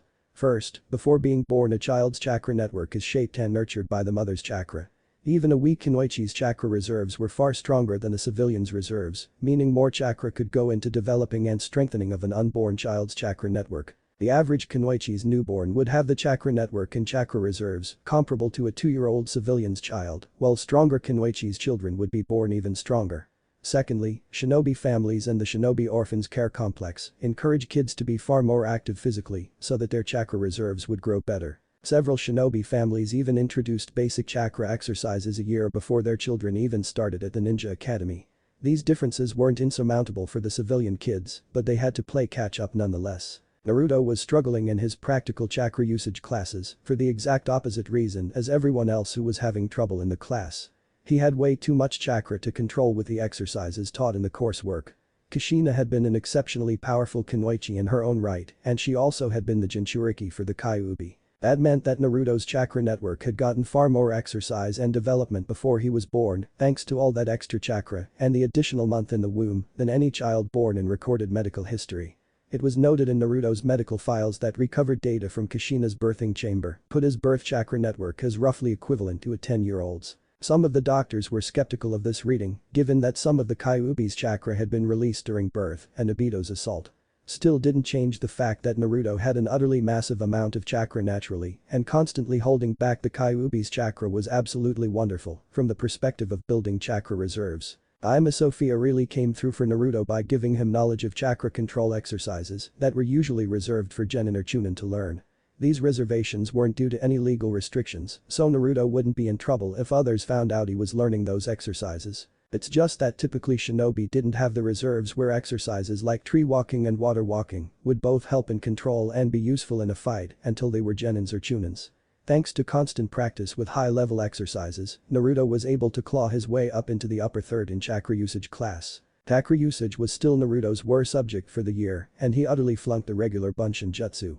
It was only towards the end of year that Naruto got the Bunshin Jutsu, and even then he really didn't get it. He used Ima Sophia to learn the Kage Bunshin Jutsu that his great-grandfather invented and disguised the jutsu use in class. Fudging the hand seal to hide the Kage Bunshins as regular Bunshins wasted a lot of chakra. This chakra loss from incorrect hand seal was why correct hand seals were drilled into all students at the academy. Because of his massive chakra reserves, Naruto was able to create 4 Kage Bunshin with the massive chakra penalties from incorrect hand seals without being negatively affected in class. The introduction of practical chakra usage caused a fair number of students to drop out of the academy. Mostly the students who dropped out at that point were the ones who had been struggling to complete the physical training courses since they had the smallest reserves. However, the big dropout for second-year students didn't happen until near the midterms. That was when the hidden desensitization course happened.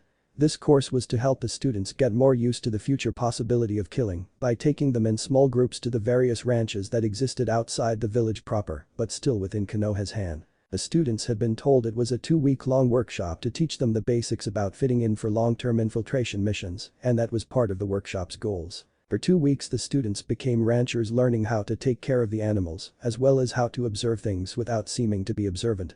Then on the last day the desensitization training hit the kids when they were handed a knife and told to either kill one of the young animals on the ranch with just the knife or they would flunk the academy. This came as a shock to the students as they had become attached to the animals on the ranch. It also was extremely difficult for a 10-year-old to hold down even the young animals by themselves, so those students who did choose to kill a youngling almost always had sloppy kills. A third of the students were thrown out of the ninja academy immediately when they refused to kill the animals. Konoha and the Land of Fire did not need warriors who couldn't follow orders or couldn't take a life. The kids who had killed the animals were given counseling sessions when they returned to the village. About a fourth of the kids would drop out of the program, unable to accept that they'd likely have to commit future killings if they became shinobi or joined the regular military. Still, Naruto knew that the current system was an improvement over the desensitization training his parents had. They had been given baby rabbits at the beginning on the semester to take care of. Then on midterms when the bunnies had been brought in to rate how well the kids had taken care of their rabbits, the kids were ordered to snap the animals' necks. The chance of a student quitting the academy or being kicked out plummeted to near non-existent after the second-year butcher workshop dropout spree ended. The second-year students going into the second semester were about a fourth as numerous as they had been on the first day of their first year of the academy. Such rates were about average for the Ninja Academy, where it was expected that only 20 to 30% of the starting student body would graduate from the institution. By this point the instructors had weeded away those with only a casual interest in being a ninja, those who couldn't handle the basic training, and those who were completely unsuited for the shinobi lifestyle. What they had left was a student body suited for the military. The question of whether the students would go on to become shinobi or have to settle as being ashigaru still needed to be answered. Third year introduced some specialization for the future ninjas. The academy hours were increased at this year level to open up time for more classes. Everyone was required to take at least one class and allowed to take 2 different classes. Those students who had consistently maintained a high grade point average were allowed to take a third class if they could keep up their grades. For those students with average and low grades or the better students who decided against a third class, the time blocked off for the second or third class became a study hall period. Naruto was doing well enough academically that he got the option to have 3 extra classes. After looking at the optional classes, he decided to go with taking the Fuinjutsu, Kinjutsu, and Advanced Stealth. Naruto chose the first 2 classes because they were challenging courses, especially the Fuinjutsu class, with usually the fewest applications. Taking those classes would also let Naruto practice some skills he could learn with the Ima Sophia without having to reveal that aspect of his Kekkei Genkai. Advanced Stealth was chosen because it was always a good thing to be able to get the drop on one's enemies. Advanced Tracking had been a close choice in place of Advanced Stealth. Being able to find one's enemies was just as important as avoiding them finding you. Naruto had thought long and hard, but in the end the stealth course offered more advantage for Naruto. It was difficult to get more than an average grade in the advanced tracking class if one didn't have a Kekkei Genkai or access to jutsu suited for recon. Naruto could make better use of the advanced stealth courses. Besides, with his built-in jutsu library, inherited battle experience, and the Kyuubi, Naruto would be better suited in the future for elite guard and/or heavy assault duties than recon duties. Naruto did very well in his new classes like he did in the regular classes. His Ima Sophia was a massive help as always, since it allowed Naruto to learn most of the information taught in class far faster. He therefore had more time to focus on parts of the lesson that might cause him difficulty and on practicing the lessons. This year was when Naruto had a massive breakthrough with his Ima Sophia by figuring out how to access his own memories. Naruto was thus able to fully review a lesson with only a minute or two of meditation. Furthermore, Naruto found that his Kekkei Genkai preserved parts of events he didn't previously consciously remember. Details he didn't think about, like what his fellow students were wearing in a lecture, were preserved because his eyes saw it. Every speech his senseis gave could be heard without any fluctuation in the memories, even though Naruto's mind had wandered at the time because his ears had heard the speech. All of Naruto's efforts in mastering the Ima Sophia didn't just result in him being able to access his own memories. His inherited memories became richer and Naruto could access more information from each memory. Naruto found that he didn't just watch the memories, but he could also hear the ancestors' thoughts in each memory and feel the emotions they experienced at that particular moment. But the ninja ancestors Naruto could also sense how their chakra felt when they were training or using jutsus. This gave Naruto an even greater edge in his ninja training, making his training more like a wounded ninja, going through reconditioning after temporary medical leave than a student learning for the first time. Not that it was easy for Naruto to get to that point with the Ima Sophia. He had to experience literally years of his various ancestors' lives to get that kind of control with his Kekkei Genkai. It had been difficult, but Naruto had slowly figured out a way to submerge himself in a memory without getting lost in the memory. Part of the difficulty in getting more out of a memory is that Naruto had to fully accept that all of his ancestors' lives were open to him and that in turn his life would be completely open to his descendants. He couldn't just cherry-pick from their memories if he wanted to completely understand the wisdom and experience they had passed on to him. Living extra years thanks to his memories was not something Naruto could completely hide. Naruto's eyes showed experience far beyond his years for those who gave the blue within blue orbs a close look. He carried himself without the childish worries and concerns that children had. Naruto gained a reputation for helping other students out if they had an issue and asked him for help. Naruto didn't mind helping the other students and he didn't try to make himself seem better than others because he could help out. He knew that he might one day have to depend on one of his classmates to save his life or someone else's life on a mission. The second half of year 3 was usually when the students really started to pick rivals, and Naruto's year was no exception. By this point the students started to become confident in their abilities and were fairly certain that their friends wouldn't quit the academy for one reason or another. It would be very embarrassing to mark someone as a rival only for them to quit a week later. The academy instructors were happy to direct these emerging rivalries to get their students to do better in class. At the same time, they also tried to make sure that any emerging rivalries didn't become disruptive in class or worse, toxic to the future shinobi's interactions. Controlling student rivalries in Naruto's year group was successful for the instructors, with one glaring exception. The Uchiha Uzumaki rivalry that sprung up early in the school year was perhaps the worst school rivalry that the Ninja Academy had ever seen. Naruto had maintained a frosty indifference to the three Uchihas in the academy after his attempt at peace epically failed. Sasuke had kept a lid on his simmering hatred after the head of the academy verbally ripped him and the other two students a new one, and then Itachi ripped him another new one when he got home. But that only bought 2 years of peace for the academy. Naruto used his time in the academy to forge friendships as well as learning the skills he'd need to defend himself and his future comrades.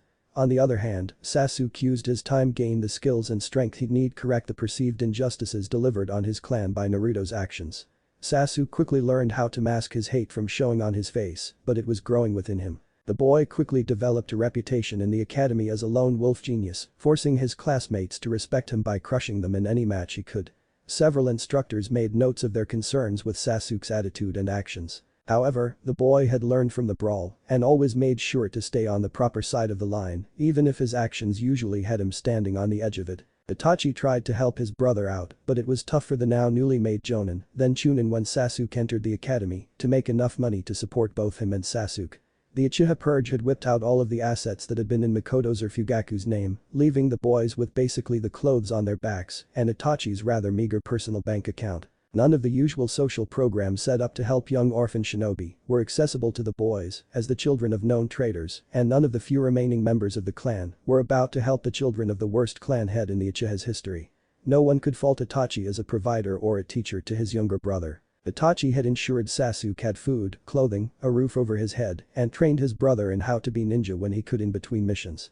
It's just that he had been a 12-year-old newly made Chunin who had his world turned upside down, with almost all usual avenues of support cut away from him by his parents' actions. Additionally, he had to raise his 7-year-old brother who also going through the same situation as him. In the third year, Sasuke started to call out Naruto, determined to put Naruto in his place.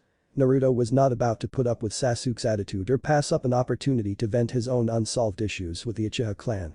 Spars between the two were quickly and unofficially banned by the teachers who had courses that occasionally pit the students against each other because of how intense the boys' matches became.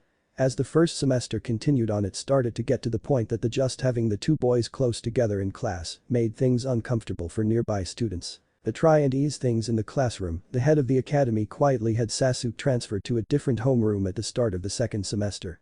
He chose to transfer Sasuke because he was the one who tended to start most of the duo's squabbles. Transferring Sasuke to a class that had a different schedule than Naruto's class eased the tension in the school caused by the duo. Both boys would barely have the opportunity to pass each other in the halls during school time, and they both knew better than to start something at a time like that. However, the duo's rivalry did not end, since third year was when the academy started publicly publishing the students' grades. This was to encourage those doing poorly to work better and know who they should go to for study help. For the better students, this was to give them a goal to become the #1 student for the year. Naruto's and Sasuke's were always next to each other near the top of the list, and the duo were constantly swapping who was doing better than the other each time the list was updated. Once again, it was the start of the school year at the Ninja Academy, and the assembled crowd was as big as it always was. Among the throng of students were two fourth-year students who had made their way to the posted class lists. One of the girls said to the other, "Hey Ino, do you think we'll be in the same homeroom this year?" The girl with short blonde hair and wearing a purple dress turned to look at her friend. "I don't know, Sakura. We were together in first year and third year, so hopefully we'll be together for another year." Ino's voice changed to a teasing tone as she looked at her best friend with her short pink hair and sporting a red dress. "After all, as a civilian student you'll need my help to keep your high standing in class. That large forehead of yours might help with all of the bookwork. However, it takes more than smarts to be a great kunoichi like me." Ino and Sakura had been friends ever since the two of them had met in on a playground years ago when they were little kids. The two girls' friendship was a bit odd back in first year at the academy, since Ino came from a shinobi clan while Sakura was civilian born. Sakura's father had been part of the shinobi forces, but he had only been an average chunin before enemy poison forced him to take an honorable discharge early in the Third Shinobi War, years before she had been born. He had been the first shinobi from his clan, and Sakura's mother came from a long line of merchants. This made Sakura a civilian-born student, a bet one with higher social standing in school, since she wasn't a pure civilian student. There were different expectations and standards expected of shinobi depending on their background in both the academy and mission results. This wasn't a form of discrimination, as the shinobi forces were very meritorious, allowing anyone to raise to the rank their skills and abilities could carry them. It was simply general trends that had been observed since the creation of the hidden villages. Lowest on this totem pole were the pure civilian background students. The vast majority of those applicants washed out of the academy, and those that did make it into the shinobi forces typically only rose to the rank of chunin. There were a few jonin from pure civilian backgrounds, but they were rare. This did not mean it was impossible for a shinobi from a pure civilian family to become a legend, as Jiraiya of the Sannin showed. It was generally assumed that this trend was due to the fact that these shinobi started off with a relative chakra handicap compared to their compatriots and less focusing on the shinobi arts from their families. Next on the totem pole came the civilian children who had a ninja or two in the family, especially those with a parent who had been a ninja or a close relative like an aunt or uncle. These students typically got more support for training at home to help with lessons at the academy. If their mothers had been kunoichis, then they usually didn't have a chakra handicap that those with civilian mothers had. It was more common for the shinobi parent in this category to be the father, since most kunoichis tended to marry shinobis. Far fewer of these civilian students left the academy thanks to the support of ninja family member, and they were more likely to go further in their ninja careers. At the top of the totem pole were the students from shinobi families and shinobi clans. In terms of performance expectations and career progress, the two groups were identical. Children from shinobi families and shinobi clans typically had a more developed chakra system thanks to their mothers' more powerful chakra systems as kunoichis. The children also had the support and early training that the families and clans employed in child rearing, which set these kids up to excel as shinobi.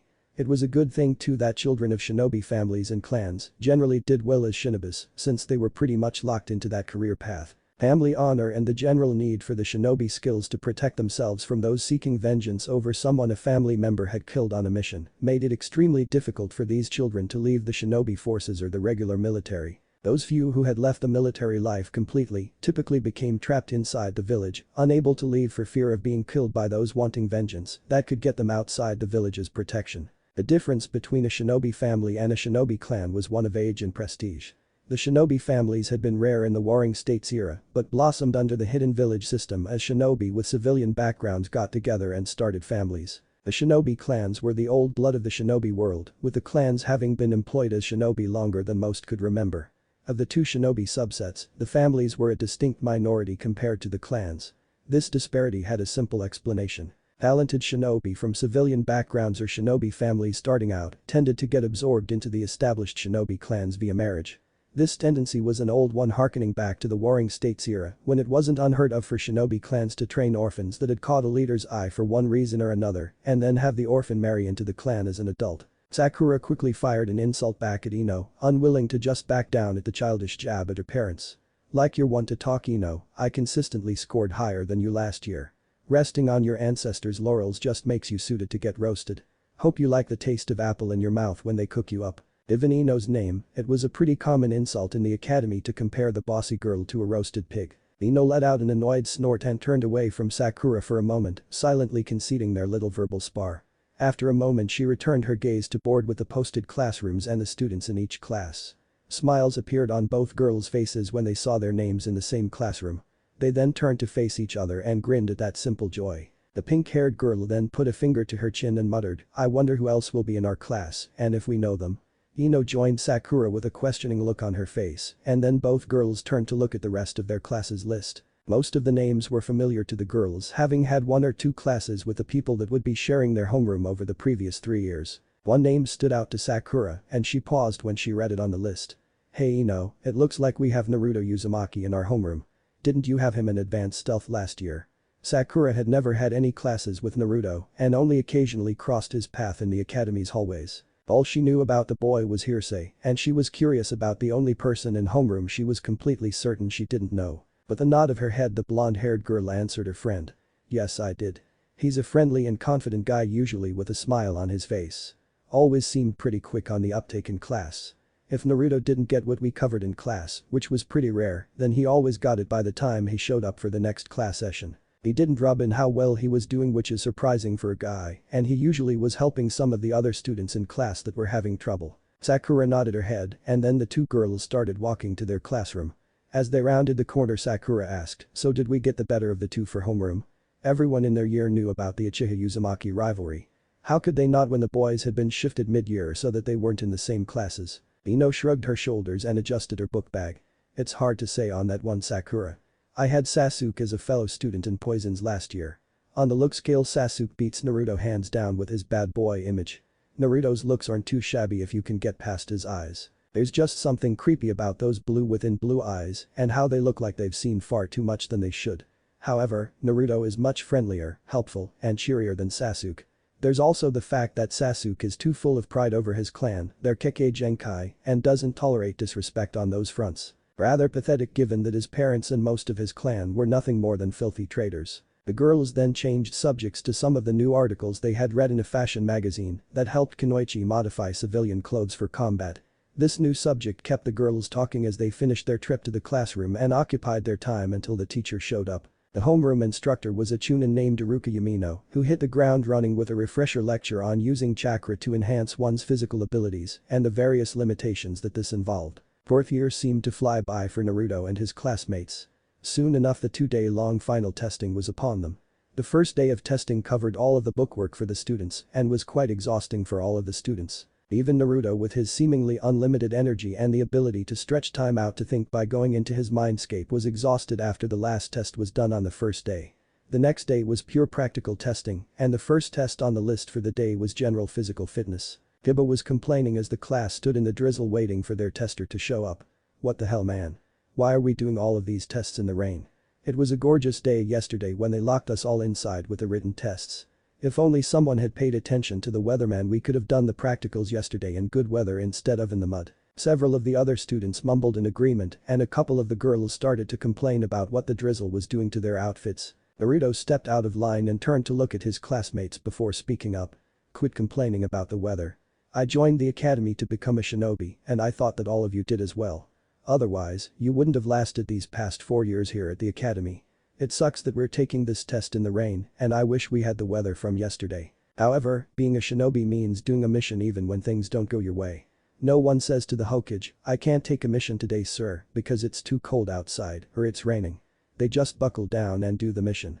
We just get to prove that we can do so too earlier than most ninjas. So what do you say we give all of the previous classes who did these tests in good weather a big middle finger by beating their records with a minor handicap? Up on the roof, the academy headmaster Rashi looked down on the assembled students who were fired up from Naruto's speech. A small grin appeared on Rashi's face through his white beard as he looked at the proceedings.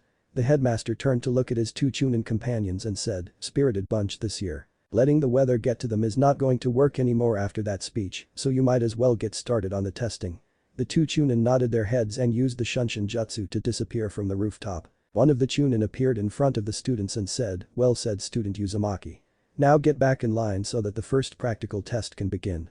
Naruto quickly returned to his place in the group of students, and then the Chunin continued to speak. "This is a test of your physical fitness to see if you meet one of the basic requirements to be a shinobi. Turn your attention to the academy's basic PT ground." Every student did so and noticed the changes in the training ground setup.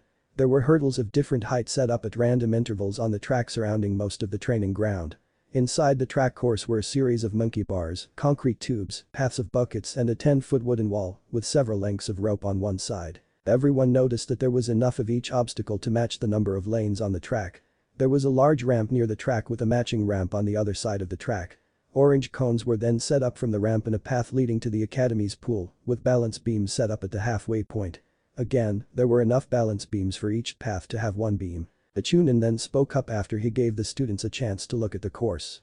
"Your test is as follows. When I call your name up you will get in a lane on the track. Once I say go you will make 3 laps around the track. You will then immediately proceed to the inner course where you will use the monkey bars for your lane, crawl through the concrete tubes, step through the lane of buckets, and then use the rope to climb up the wall which you will then jump off of to land on the other side. Note that hitting any hurdles on the track, skipping any bar on the monkey bars, or not stepping in any of the buckets for your row will result in a time penalty added onto your final score. After you have landed from the wall, you will run up to the ramp and jump across the gap created by the track lanes to the companion ramp. You will then proceed along the marked lanes to the academy pool while making sure to cross the length of the balance beam when you come to it.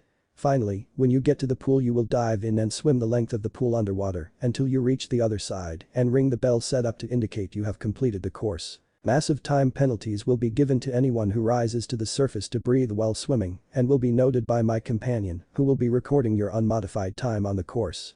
Passing this test requires a final time score of 15 minutes or less. Naruto waited for his turn to come up, which was an hour later on the 5th round of testing. He took his place on the track, ignoring the fact that he was soaked to the bone and kept focused on what he was about to do. When Naruto was given the signal he took off like a bat out of hell down his course. The other people on the track with him were only given a periphery acknowledgement. Their results did not matter at the moment, what mattered right now was him completing this course correctly and quickly. Naruto made his way through the track course quickly, making sure to keep track of his laps while avoiding the hurdles on the track. He then proceeded to the monkey bars where he made sure to grab each bar even though he could do them 2 at a time. The tube and the buckets came next and they had become filled in mud by this point when Naruto handled those parts of the course. Naruto took 3 seconds when he got to the wall to remove most of the mud from his sandals before scaling the wall. Naruto knew that there was a hidden time penalty for anyone who used chakra to wall walk up his wall, as this was a test of one's physical abilities. It just wasn't talked about since few academy students would know the technique. Those 3 seconds proved a valuable investment as Naruto quickly got over the wall, while his fellow students did not get over the wall so easily. Jumping over the track on the ramps wasn't a problem for Naruto. With a bit of a run he was able to get. He then jumped onto the balance beam, taking care not to step where the water had made the beam too slick. Judging from the ground around the balance beam, some of the other students who had gone before him hadn't been careful and had fallen off of the beam. Once Naruto got off the balance beam he proceeded the rest of the way to the school pool. When he got to the pool he took a deep breath and made a running dive into the pool. Naruto hurriedly swam under the water, making sure to keep several inches below the surface to avoid the time penalties. He reached the other end of the pool just as his lungs were starting to complain from holding his breath and quickly rang the bell. The other Chunin examiner noted Naruto's time on his chart and said, "Get out of the water and head to the locker room. You can change in there and then report to the gymnasium for Taijutsu testing." Like most academy students, Naruto knew how to take a 3-minute shower and got himself dressed quickly afterwards. Naruto immediately headed from the locker room to the gymnasium with only a minor stop to grab a power bar and energy drink that was set up on a table for the students along the path from the locker room to the gym. As he walked, Naruto ate the power bar and washed it down with the energy drink to replenish what he had lost from the physical fitness test.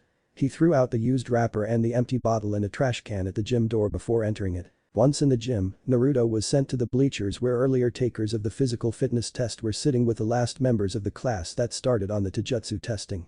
Judging from the time limits on the taijutsu matches, Naruto figured it would be another hour before his taijutsu testing would occur. Then it would be on to genjutsu testing. After lunch there would be a late lunch hidden poison recognition test. "Thank you grandfather Kigo for getting that little addition to the practical lineup," was Naruto's sarcastic thought about the hidden test. At lunch each student would randomly grab one pre-prepared lunch tray to eat, and each tray had a number on it. The number let the lunch personnel, who would be chunins in disguise, know what food item or utensil had been poisoned and what the poison was. None of the poisons used were fatal or caused long-lasting problems.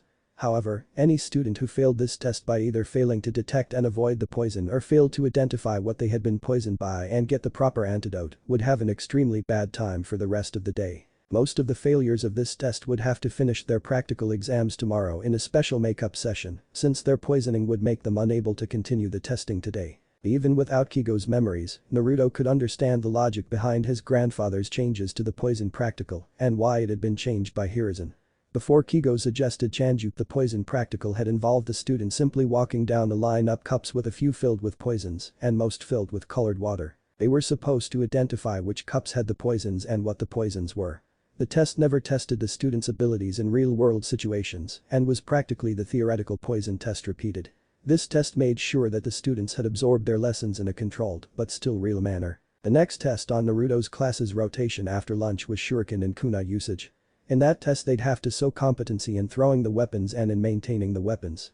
Being able to use the weapons wasn't much good if you couldn't keep them in battle-ready condition out in the field. After that would be the ninjutsu test, which consisted of kawarimi, bunshin, henge, and an optional extra jutsu for extra credit. The ninjutsu test would be the final test of the day. The extra courses had their last day of class for testing in those courses. Getting everyone tested would be nearly impossible otherwise for scheduling purposes. Naruto was pulled from his musings when Kiba plopped down on the bench next to him. "Man Naruto, that physical fitness test was brutal. It seemed like something straight out of my sister's threats." That comment earned the prankster king of the class a chuckle from Naruto. "If that's the case," Naruto started to tease his friend, "then you'd best prepare to be here again next year for the academy Kiba. After all, aren't you counting on the practicals to graduate this year?" Kiba responded to Naruto's teasing by giving the boy the finger. "Shut up Naruto," Kiba eagerly shot back. "I don't have a Kekkei Genkai like you that lets me recall every boring fact the instructors try to tell us under a minor hypnotic genjutsu. Besides, I also had to spend an additional half-hour standing in the mud in the rain before I could take my test. If they just did the tests in alphabetical order you'd be sitting in my place. We didn't have the tests in alphabetical order because in real life things are not so organized Kiba. If we did take the tests in alphabetical order, then the seating arrangements on the bleachers would be different due to different people choosing when to sit at different times. You'll have to get Shikamaru or Shino to calculate the odds that I would actually be sitting in that spot on the bleachers. I just know that they'd be extremely low. Sakura probably could calculate the odds as well, but I seriously doubt that she'd help you after you turned her hair lime green." Once Naruto shut Kiba down, the duo quieted down and proceeded to observe the other students on the bleachers. Kiba was looking at the girls being tested hoping to see a panty shot. Naruto was looking at the girls as well, but not for the reasons Kiba was looking. Ima Sophia took all of the mystery out of girls for Naruto. They were still as confusing as all hell to Naruto even with the ancestral memories, since trying to go in depth with the memories of the opposite gender gave him a massive headache. Naruto had written that off as a side effect of men and women having different brains. The blonde student's interest in his female classmates was over who would graduate and who of those would remain in the shinobi forces. Girls were naturally more flexible and generally had better chakra control than boys at the cost of being physically weaker and typically having lesser chakra reserves. Add in the fact that a lot of girls became enamored with looking beautiful at this age, whereas most boys wanted to be awesome fighters, and you get the typical 2-to-1 gender ratio. There were a couple of girls that Naruto judged would not be getting their headbands this year. Additionally, there were a fair amount of girls who would rate passing the academy exam, but were unlikely to pass the Jonin's final exam. Who knew which of them would choose to take the remedial training and who would choose to join the reformed police force? Joining the Ashigaru wasn't really an option for failed Kunoichi unless they wanted to be in a per-support work like supply or field medic. As Naruto's eyes scanned the girls, his eyes landed on Sakura Haruno and his eyes narrowed slightly. She was one of the girls that Naruto judged had a good probability of passing the Jonin's final. Naruto didn't know too much about her other than the fact that she routinely got good grades in class and came from a civilian background. The look at the girl showed that she was physically cute and had the potential to become attractive when she grew up. What bugged Naruto about Sakura was the fact that every time he touched her either in a spar or just accidentally bumping into her during school, he felt a quick feeling of something. The feeling was faint and disappeared very quickly, but it happened every time they touched. Naruto knew he wasn't feeling a crush thanks to Ima Sophia. He could easily see himself thinking the feeling was a crush if he didn't have his ancestral memories to compare what an actual crush felt like. After another second, Naruto moved his eyes to the next girl and continued his guessing game. Hiruzen came to the Ninja Academy the day after the practical finals and headed to the headmaster's office. Inside the office was Headmaster Rashi, who was wearing a turtle shell while busy at work with a bunch of papers on his desk. A small smirk appeared on Hiruzen's face for a few seconds as he noticed the sweat on his friend's bald head. Having a full head of hair was something the Hokage loved to hold over the headmaster when the friends were in a joking mood. Rashi piped up as he pulled a book from his shelf into his hand with an invisible chakra string and started to open it. Yes Hiruzen, I know I'm late in sending in my reports on the latest batch of graduates with the team selections for you to rubber stamp. We happen to have a good crop this year, so I'm expecting the daimyo's tithe to rather slim this time. The daimyo's tithe was polite way to refer to those who passed the academy test and ended up joining the Ashigaru. Hiruzen pulled out his pipe and asked, if the tithe is small, then what is the issue? I know that this year had the highest graduating percentage in a decade. However, I don't see why the additional paperwork would cause you to be researching this heavily. The headmaster put the reference book down and shot his boss a nasty glare. He then shot back, don't tell me you forgot about Team Composition Directive 13 that you issued 3 months ago. I agree that specializing our genin teams too much is dangerous, but it means that I've had to create new plans out of whole cloth instead of recycling the old patterns. That leads me to my issue with Team Composition Directive 1 and the headache that the Uchiha and the Uzumaki created for me. The Hokage raised an eyebrow and asked, why would either Naruto or Sasuke being the Rookie of the Year create a major issue? They've probably got different strengths, but at their level of development, it would not make much of an issue for the team composition. Besides, it's not like that title actually means anything after the kids graduate. During the rare break times in the office, Hiruzen would use his globe to observe the students in the academy. It was relaxing to see the next generation hard at work learning, and it let him be somewhat aware of his future subordinates. Sasuke and Naruto took their training seriously and were in the top bracket of both skill and conditioning for their age group. Hiruzen was fairly confident that either boy would be able to kill a full-grown bandit or a small group of bandits without much issue. Any concerns about the boys freezing in combat would be put aside once they handled the final initiation into being a ninja, which happened a month after the Jonin's final testing of the genins to be. The final initiation simply involved the new genins, each executing a condemned criminal that was shipped to Konoha from the daimyo's gallows. Failing to complete the final initiation wouldn't result in a genin being kicked out of the shinobi force. However, the genin in question wouldn't be allowed to advance past D-rank missions and support work inside the village until he or she proved that they wouldn't freeze up in possible life-or-death situations. Given Sasuke's experience with the Uchiha Purge and Naruto's extra memories, Hiruzen figured that both boys wouldn't have a real problem with the final initiation. Rashi quickly explained to his commander and friend. Those two are the most driven students this year, and they are within a hair's breadth of each other in terms of academy rankings. In their actual abilities, I have to personally rate Naruto as the better ninja. Sasuke's extremely good, but he also played the academy's ranking system a bit. Unlike Naruto, Sasuke only took 2 extra courses, knowing that we only use the third course's grades, possibly replace the scores of the class they scored the lowest in. It's there to give 1 extra skills as a genin, but it's unfair from a grading perspective for the better students to have a chance to get further ahead in their GPAs. Naruto focused on using the academy to learning the most skills he could to help him in his later career. Furthermore, the question of which one of them deserves the title of Rookie of the Year is coming down to a ruling I need to make on the boys' ninjutsu tests. Sasuke did the basic 3 jutsus flawlessly and executed a wonderful Gakakyu jutsu. Naruto preformed the basic 3 jutsu, substituting the Kage Bunshin in place of the regular Bunshin without any of the examiners noticing. It's kind of pathetic that none of the instructors here have caught on to Naruto's little ruse. For his extra jutsu, Naruto demonstrated his own creation of the Kusa Senbon jutsu. It's a very innovative and simple jutsu that lets Naruto temporarily give blades of grass the strength and hardness of steel senbon. The Kusa Senbon jutsu ends about 20 seconds after the blades of grass leave Naruto's hands. Hiruzen stroked his beard as he listened to Rashi's dilemma. That's quite a conundrum that you have on your hands, Rashi. Naruto's jutsu sounds extremely useful and practical, but from your description, I would have to rate it as a D-rank jutsu. Rashi nodded his head, I think you see my dilemma. On the one hand I have a talented student who was able to flawlessly execute a C-rank jutsu that is beyond the grasp of most of his peer group at this time. On the other hand I've got a student that was actually able to hide, really hide and not just have the chunins humor him, a B-rank jutsu as an E-rank jutsu and create his own jutsu. The academy rules don't say anything about a student inventing their own jutsu because usually don't start on jutsu creation until they're jonins.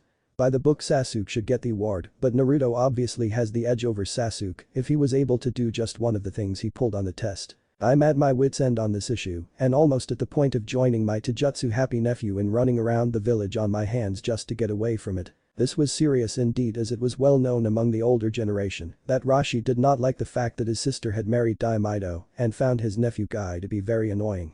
It didn't stop Rashi from asking Guy to sign the turtle contract.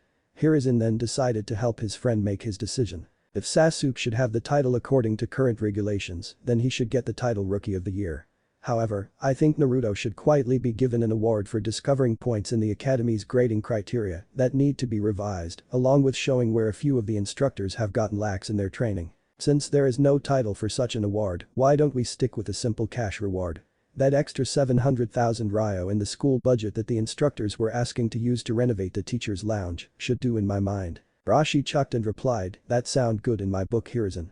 700,000 ryo is a good chunk of change, but not absurd for a genin to earn on some good missions. Besides, if a student can honestly pull one over on a chunin instructor, then the instructor is obviously too lax in their own training to rate extra luxuries. The following Monday after graduation, all of those who passed the academy test came back to the Ninja Academy to be assigned to their genin squads. Naruto was wearing a black long-sleeve shirt with an orange zipper and dark orange long pants. There was a red ring of fabric on the left arm of Naruto's shirt that hid several seals containing different supplies. On Naruto's right leg was a kunai and shuriken pouch positioned to be an easy reach for him. His shirt had the Uzumaki swirl on the back in a prominent manner and this was partly obscured by the ninjato strapped to his back. Thanks to the loose manner he was wearing his shirt, Naruto belt with its hidden lockpick set, ninja wire, and seals with additional supplies was obscured from sight. The belt itself was a special order belt from a ninja store and was rated to double as a Garrett even if an enemy used rank C chakra enhanced strength according to the Taijutsu assessment scale to try and break the belt. Finishing Naruto's outfit was his headband proudly worn on his forehead. Once Naruto got to the academy, he headed to the gymnasium with the rest of his fellow students. The number of graduates this year was large enough that they couldn't fit everyone in a single classroom, not even a classroom for the first-year students. Naruto was one of the early birds and headed for one of bleachers in the back that were set up for the students. He then spent the next 15 minutes watching as the rest of the graduates made their way to the gym. Most were very familiar to Naruto as either friends or people he had been in several classes with. A few others were only vaguely familiar to Naruto as acquaintances he only passed in the hallway from time to time. Naruto could see why the graduation was held in the gym when the 84th graduate entered the room followed shortly afterwards by Headmaster Rashi. With 28 possible new genin teams, Konoha would be getting a rather large infusion of new ninjas, even if only half of the teams passed the Jonin's final test. Naruto knew that odds of such a low rate of final genin were very low. It was a popular prank among Jonins to tell their new teams that each only had a 33% chance of succeeding on the final. Since the tests were only ever passed as a team, 3 separate 33% odds added together gave the team a 99% chance of passing. On average, 70 to 80% of the academy graduates would pass the Jonin's final test of teamwork. From what Naruto could remember, the highest percentage of a class to pass the Jonin's test was 3 years before Minato became a Jonin instructor, with a record of 96%. The lowest ever was a 53% back during the latter half of the Shadai's reign. That low graduation rate was partially due to sabotage on the part of one of the academy instructors. Hashirama sentenced that saboteur to 400 lashes in public over a 5-day period. Rashi took the set-up stage facing the bleachers and spoke at his former students while politely ignoring the stares of those who didn't know that the headmaster liked to wear a turtle shell-shaped weight on his back. Congratulations on graduating, my former students. Regrettably, there are far fewer of you here than there were back when you all started at this fine institution 4 years ago. The path of the shinobi is not an easy or forgiving path for those who choose to walk it. This profession of ours involves pain, suffering, sweat and blood while offering us only the next mission as a reward for success. Look around you to the people sitting on the bleachers with you. These are some of your brothers and sisters in arms. Any issues or complaints that you had against anyone in this room while you were studying in the academy will be left here in the academy for all time. The only thing that is standing between you and a new career as earned fillings in your family shrine are the other shinobi on the force. In a minute I will be letting you know who your fellow genin teammates are, and I can guarantee that all of your teammates are here in this room. These are the people who you will be counting on to watch your back in a fight or on patrol, just as they will be counting on you to do the same for them. Remember your training and make sure to keep it up. Your training is the greatest weapon in your arsenal and the second best thing to ensure you stay alive out in the field besides your teammates' help. Always add to your abilities and practice them when you get the chance. A shinobi is like good steel, adding multiple skills together like a smith does metals until a powerful warrior is created by the shinobi, just like smith forges the alloy steel. A shinobi also understands his limits and doesn't puff himself up with pretentious pride. Sasuke Uchiha, as the Rookie of the Year for this promising batch of graduates, this upcoming warning is especially true for you, even though it applies to everyone in this room. Far too many genins have had promising careers cut short because they bit off more than they could chew due to their pride and are now permanent fixtures of their family shrines. You are no longer the top class of the academy. As of this day you are simply new genins at the very start of your career. Everyone on the force who is not currently sitting on a bleacher in this room is your superior in experience and likely rank as well. Use this fact to help keep your pride and tempers in check or an enemy will kill you when you leave the village on a mission. After that chilling note, Rashi began to read off the teams and who the Jonin senseis would be. Naruto caught on to this year's composition pattern once he heard several names that he recognized well. The teams were set up with a heavy hitter, a support member, and a tracker. Naruto gave Rashi full attention when the headmaster called out, Team 10 is composed of Naruto Uzumaki, Sakura Hirano, and Kiba Inuzuka with Fuka Asakawa as the Jonin instructor. You will be meeting your instructor in classroom 312. Once Rashi finished calling out the instructors he dismissed the new genin to meet their new instructors. There was an immediate rush for the gym door by most of the students. Naruto decided to avoid the crowd which was on the verge of triggering a fistfight by walking up the wall of the gym and squeezing through a ventilation window to leave. Rashi was the only one to notice Naruto's means of leaving the room, bringing a small smile to the headmaster's face. Kiba with Akamaru resting on his head ran up the stairs to the third level of the school with a grin on his face. There was a big grin on Kiba's face as he said, oh yes Akamaru. We're going to be the first ones to meet our new sensei just like we're going to be leaders of our new team. Akamaru barked in agreement as Kiba grabbed the doorknob for room 312. Kiba opened the door as Sakura appeared in the stairwell, causing the rambunctious boy to call out, first one in the room is the best shinobi on the team. He then turned his head to look in the room and step inside. However, Kiba's eyes bulged out in shock when he saw what was inside. Naruto was sitting in the instructor's chair with his feet up on the desk in a lazy manner. Furthermore, Naruto had created half a dozen cage buncheons and had them hinged into amazingly beautiful female models wearing different designer bikinis. 2 clones were fanning Naruto with exotic feathered fans. One was behind Naruto looking like she was rubbing his shoulders, one was on the other side of the desk, performing a slow dance on one of the student desks. The last 2 were standing on either side of Naruto, with one apparently holding a bowl full of grapes while the other was serving a martini. In a lazy manner, Naruto looked at Kiba and said, you were right Kiba. The first shinobi to be in this room is the best genin on the team. Thank you for recognizing my magnificence and you will be ecstatic to know that life on the top is good. Oh Sakura, thank you joining us as well. Naruto looked at his clones and said, my teammates have arrived ladies, which unfortunately means that our time together is at an end. All of the buncheons let out a sigh of sadness as one. The buncheon that was seemingly holding the bowl of grapes put the bowl down on the teacher's desk and clapped her hands. This buncheon then said in a commanding voice, you heard the master ladies. Reverse summon yourself to the mansion at once. The other buncheons dispersed themselves one by one until the former holder of the bowl was left. This buncheon bowed her head and said, until we can serve you again Master Naruto. It then dispersed itself along with the bowl of grapes on the table. Naruto got his feet off of the desk and smirked at his gobsmacked teammates. He then started to chuckle and said, if only you two could see your faces right at this moment. I mean seriously, I just used a couple of hinged buncheons and you two are completely shocked into silence. Any of us could have done this back in 3rd year, given that we learned this jutsu back in 2nd year. Preforming a combo with a regular buncheon and the hinged jutsu was possible for an academy student. It just would take a lot of practice that most students wouldn't put into work just those 2 jutsus together. Since Naruto used cage buncheons who then used hinge, it actually wasn't a combo in the traditional sense. The sound of senbon flying through the air caused Naruto to drop to the ground while yelling, get down. He rapidly pulled out a shuriken and threw it in the general direction of the incoming senbon before he leapt behind a desk. Naruto pulled a desk down to form a barrier and grabbed a fistful of kunes. His eyes instantly darted to Kiba and Sakura to check on their status. All it took was a split second for him to verify that they had heard his warning and had ducked for cover on the other side of the classroom door. Naruto's eyes then looked for the shuriken he had thrown and saw it near the window where there was a very faint distortion. All three genins then heard the sound of clapping being thrown throughout the room. A joyful and slightly sultry voice then called out from seemingly everywhere. "Very good reactions, you three. The academy instructors didn't mess up in that aspect of your training." A genjutsu ended to reveal an incredibly beautiful woman with long burnt red hair, wearing a tight-fitting and somewhat scanty outfit that highlighted her natural charms. The woman ended her clapping and then pointed to the shuriken that was 3 inches from her head. "Bit off in your aim, Naruto.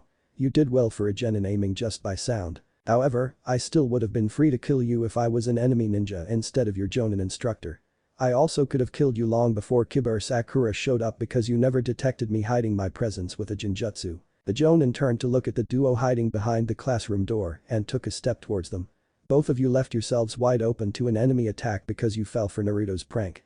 That should never happen as a ninja." A simple application of genjutsu. There was a split-second pause as Fuka activated a genjutsu on the trio. All three genins were shocked as Fuka's clothes appeared to fade away into smoke. Bits of the smoke started to circle around Fuka's naked and sweaty form, barely protecting her modesty. Fuka walked through the smoke, fully revealing herself to her 3 students as she continued to speak.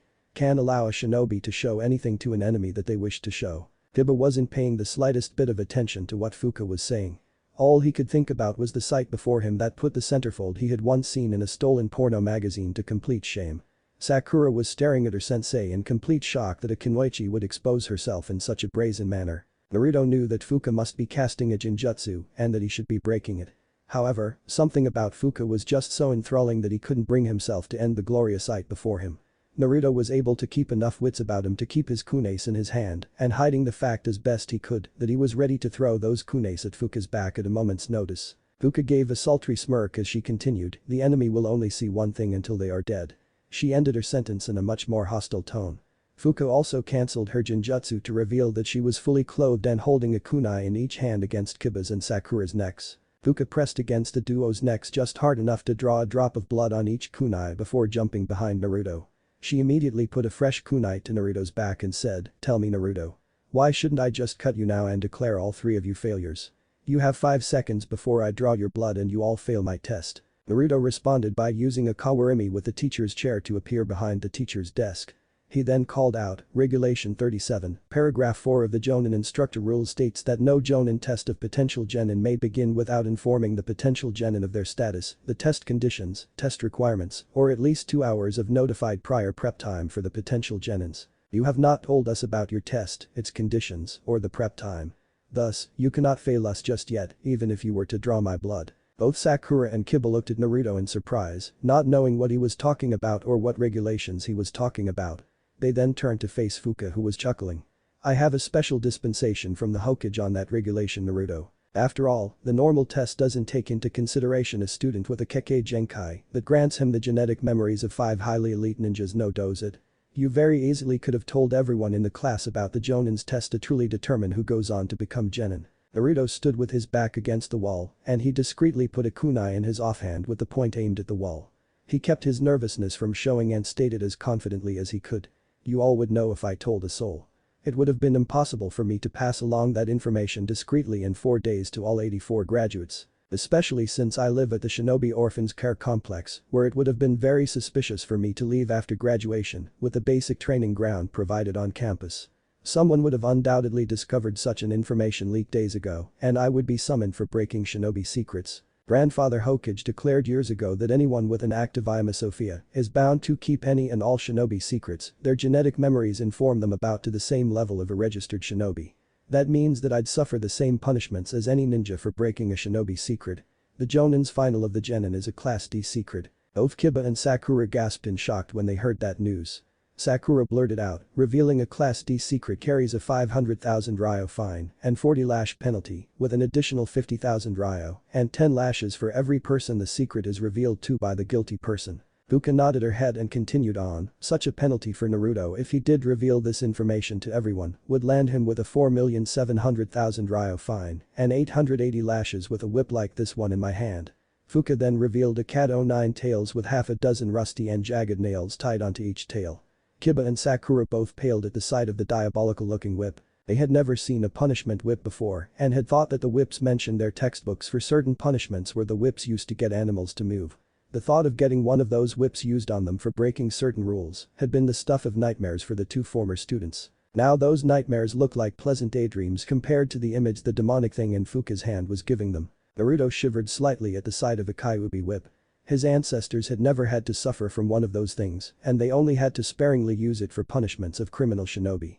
Thanks to Ima Sophia, Naruto knew that those things were coated in a special minor poison that heightened the pain one would feel from a lash. Given how well medical jutsus could heal someone, there wouldn't be any muscle damage or even scars from the whipping after a few weeks. The doctor's healing abilities were why the lashings were made so agonizing. If the pain wasn't agonizing, then a shinobi would soon forget about it, since you had to develop a high pain tolerance to be a successful shinobi. Fuka tapped the Kyuubi whip with a finger and said, "As I said, the Hokage gave me a special dispensation because of Naruto's Kekkei Genkai to ensure that his team's test is on the level just like every other team. Naruto is a good academy student who didn't become Rookie of the Year only because of an unexpected oversight in the academy's grading matrix that has been corrected for the future. It is well within the realm of possibility that he could have slipped you two a message between the time of the team announcements and your arrival in this room. This puts me in the position of possibly testing you when you already know how to beat the test without actually having what you need to truly beat the test." The Jonin paused a second for dramatic effect and said, "I think I'll be generous and cut you all a deal. If Naruto agrees to receive 60 lashes for the suspicion that he could have spoiled the test and he doesn't reveal what the test is supposed to be about during the flogging, I will let you all be tested in the regular manner. However, your 2-hour time limit for prep will occur after the whipping and then the test will begin for the three of you." Naruto gulped in shock at that announcement. Even with his healing, 60 lashes from a Kyuubi whip would put him down for the rest of the day. Hell, he'd have to be patched up and taken to see a doctor to help heal. He'd also have to wait until after Fuka's test was passed to go to the doctor or all three of them would flunk. Kiba blurted out, "Why the hell should Naruto accept such a deal when he's done nothing wrong? 60 lashes with that monstrosity will send him the Fuka turned to Kiba and rebutted, "If Naruto goes to the after his flogging, but before the test is passed everyone fails. Life is not fair and it's time all of you accepted that fact. You and Sakura can field dress him to ensure he doesn't die of blood loss. There will be times you'll have to complete a mission with a wounded comrade if you three actually join the shinobi forces." Naruto put his kunais away and calmly said, "I'll do it. I'll take the 60 lashes if you'll honor your offer with your word as a sworn shinobi of Konoha to stick to the regular regulations for testing prospective genin." The Jonin politely nodded her head and said, "I swear Naruto Uzumaki that if you make it through all 60 lashes, I will honor my agreement and test you three according to the regular regulations. Now, let's head to the courtyard. One of the throwing posts will do very well in place of a regular whipping post." "Wait." Everyone turned to face Sakura who had quietly spoken up. The young Kunoichi-to-be was obviously trying to keep her courage up as her body was trembling slightly. Sakura turned to look Fuka in the eyes and nervously spoke. "I'll take half of those lashes since I'm under suspicion of possessing knowledge that I shouldn't have had." Inner Sakura was screaming that she was utterly crazy for making this offer. However, Sakura doubted that she could pass whatever test this powerful and ruthless Kunoichi could throw at them if her strongest teammate was completely out of action. Kiba then cut in, "Just give Sakura and Naruto 20 lashes each and I'll take the final 20. I'm also a member of this team so part of the suspicion falls on me as well." Kiba was also thinking he was kind of crazy making an offer like this. However, he was hoping that the 2-hour prep time would give the three of them enough time to be patched up enough to succeed at Fuka's test. Having two badly wounded team members or one needing to go to the wouldn't allow them to pass. Kiba's mother and sister that the only way one could succeed on a mission was by working with one's teammates. Headmaster Rashi also had hammered that point home in his farewell speech. Fuka nodded her head and said, "Very well then. Kiba's modification to my deal is accepted. However, now all of you will fail if any of you backs out of this deal. Now follow me to the training posts. Any delays will be seen as you attempted to back out the deal." As Fuka walked out of the classroom, she made sure to keep the Kyuubi whip in easy view of the trio who followed after her looking like condemned men. Each step through the formerly happy halls of the academy filled the prospective genins with nervousness and fear that they had made a terrible choice. Once outside the academy building, Fuka led the trio to shuriken posts and had each member of the trio stand in front of a post. Fuka then ordered in a commanding voice, "Team discipline is about to commence. Remove all clothing covering your backs and stand in front of the shuriken posts with your arms wrapped around the posts.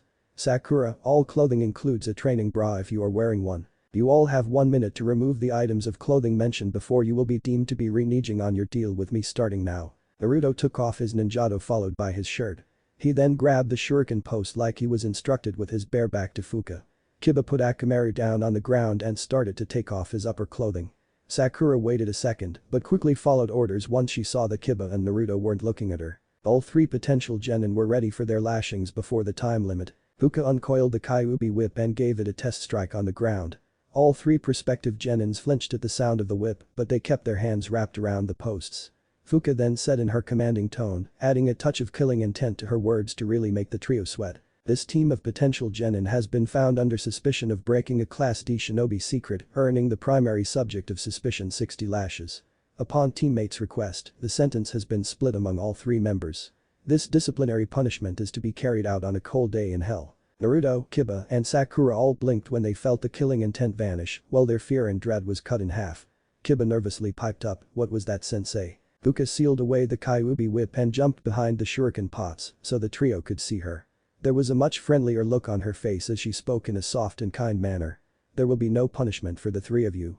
There will also be no Jonin's test according to the normal regulations like I promised, as I never gave Naruto the 60 lashes.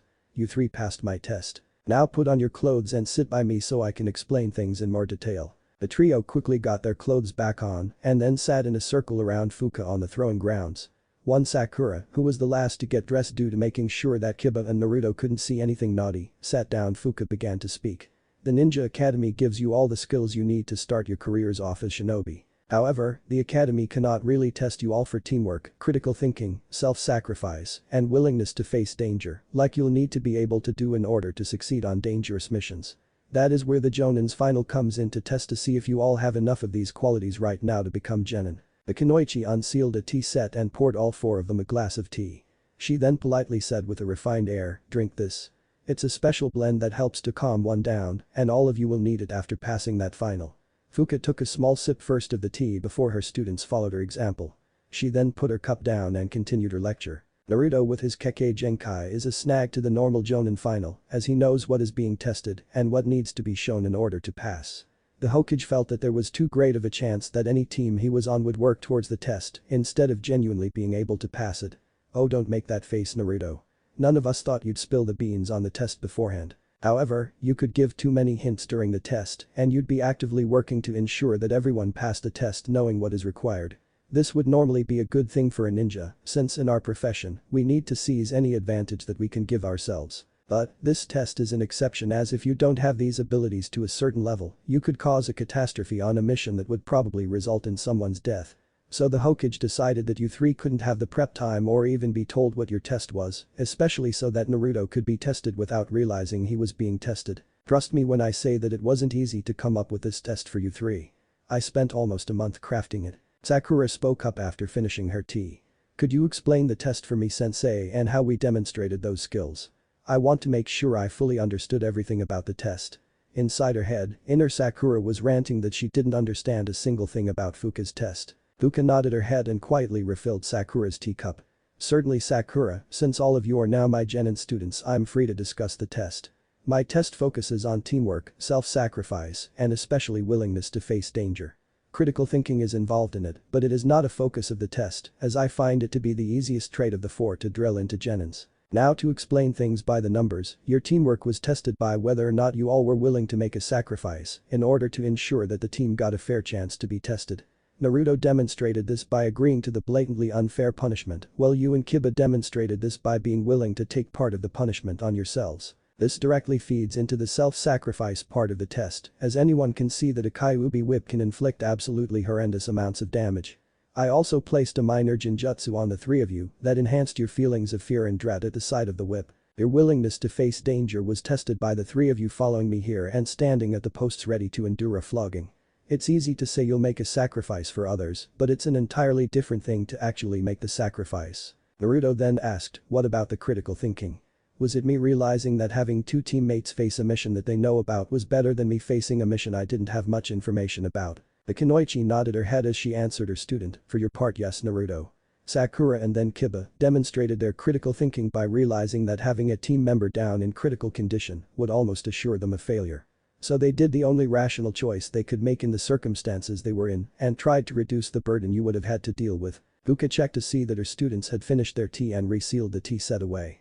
She then stood up and said, as I said, we are officially Genin Team 10. From now on we will be meeting 6 days a week at 8 AM on Training Ground 10. Our team schedule will be as follows.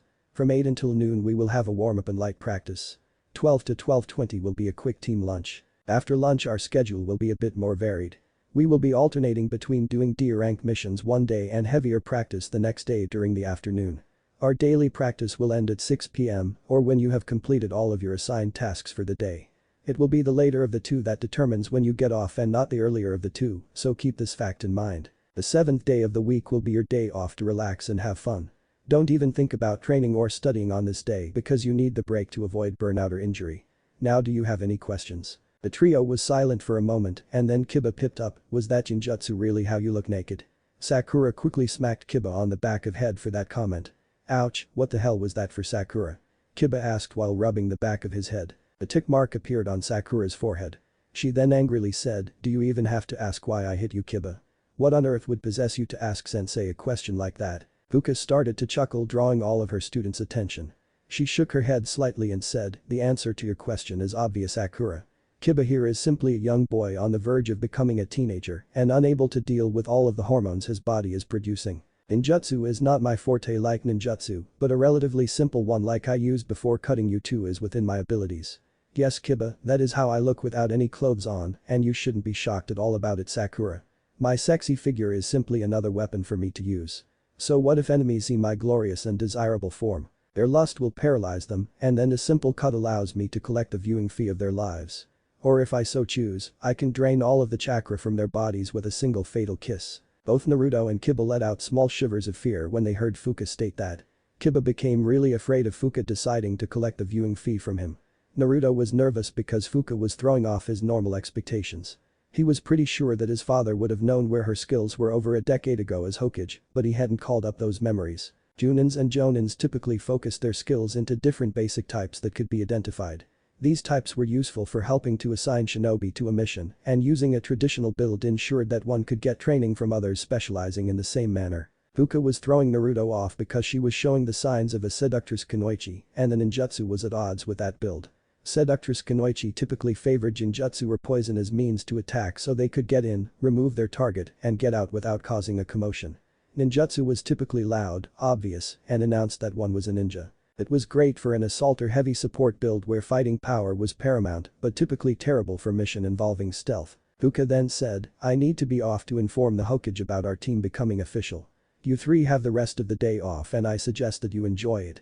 You're not getting another day off until next Monday. Fuka then vanished in a swirl of leaves. Fuka walked into the Hokage's tower and quickly made her way to the Hokage's office where Hiruzen was sitting behind his desk talking with Kakashi. The duo's conversation came to end when Fuka walked in and bowed her head to the Hokage. She then formally said, Jonin Fuka Asakawa reporting in from testing perspective Genin Team 10. Genin hopefuls Naruto Uzumaki, Sakura Hirano, and Kiba Inuzuka passed the previously submitted test plan for Team 10 by passing the first test. The makeup test was not needed. I hereby declare their application into the shinobi forces accepted and their shinobi profiles to be on active status. Hiruzen nodded his head and said, understood Jonin Asakawa. As of this moment, Team 10 is now an official team within the regular shinobi forces. You are Team 10's commander and will remain as such until either all 3 genins on your team become chunin or your services are needed elsewhere on a more permanent basis. Their training is in your hands, their jonin instructor. May you ensure through your training that they become strong members of the shinobi forces. With the ritualized activation of a new genin team out of the way, Fuka spoke. My team's training will begin tomorrow following the basic training plan I submitted with my request to command a genin team. Modifications to the plan will be made as the trio's progress requires and will be filed in my monthly reports. Are there any further instructions or inquiries you have for my team? If not, I would like to leave so I can file my initial report on the team. The pained look appeared on Hiruzen's face for a split second before he hardened behind his Hokage face. He then said, there is one extra order that you'll have to follow Jonin Asakawa if it becomes necessary. You are hereby removed from the General Suzaku Directive and placed on permanent standby for a specific Suzaku Directive with regards to Genin Naruto Uzumaki. This change in your directives will remain in effect until you no longer qualify for the Suzaku Directive, you are reassigned to another team, Naruto Uzumaki is reassigned to another team, or it is no longer necessary for Naruto Uzumaki to be placed under the Suzaku Directive. Is that understood? Fuka gave a quick nod of her head showing her understanding. She had been expecting this modification in her Suzaku directive ever since she found out that Naruto would be one of her potential students.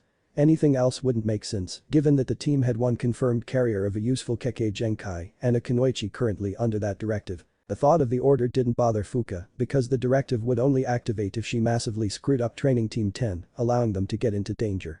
So it wouldn't be an issue as long as she did her job like she was supposed to do. Just as Fuka was about to ask if there was anything more, Hiruzen dropped the bomb on her. Also, there will be a modification to the Suzaku directive.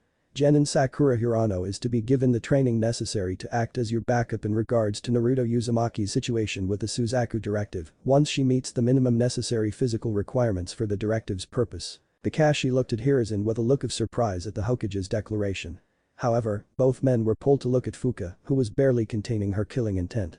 I formally protest this, sir. The Suzaku directive is limited to 16-year-old Chunin rank Kunoichis or higher for extremely valid reasons. Forcing a 12, almost 13-year-old genin to fulfill the directive is just asking for problems. Personally, Hiruzen agreed with Fuka and hoped that this addition was never needed. However, planning for a worst-case scenario was part of the burdens of leadership and he was old friends with this particular burden. Your protest has been noted and dismissed, Jonin Asakawa.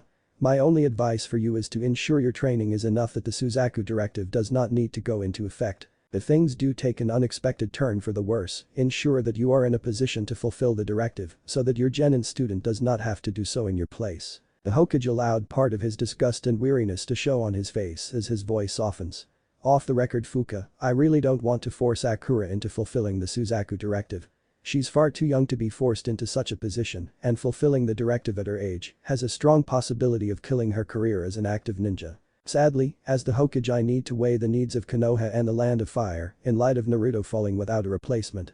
We need to keep the Uzumaki around in order to keep the Kyuubi contained. If there isn't another Uzumaki available to seal the Kyuubi into when Naruto dies, then we might as well start the evacuation of Konoha because once it reforms, the Kyuubi will attack us. Jiraiya might have the abilities to seal the beast again. However, without an Uzumaki we won't have anywhere safe to seal the beast. A hard look crossed Fuka's magnificent face as she spoke. I'll inform Sakura because it's my orders, sir. However, I will ensure that such measures do not have to be taken. With that said, the Jonin vanished in a swirl of leaves. Kakashi turned to look at the worn Hokage and stated, you should have let me train Naruto like I requested. I would have ensured that he would be strong enough to not need such consideration, sir. We didn't have to have such plans for Kushina or Mito. Ever since Obito's betrayal had been revealed, Kakashi had stopped being so carefree like he had been. The habits that Kakashi had picked up in honor of his one-time friend had been dropped. The famed Jonin hadn't reverted to his by-the-book attitude that he had as a child.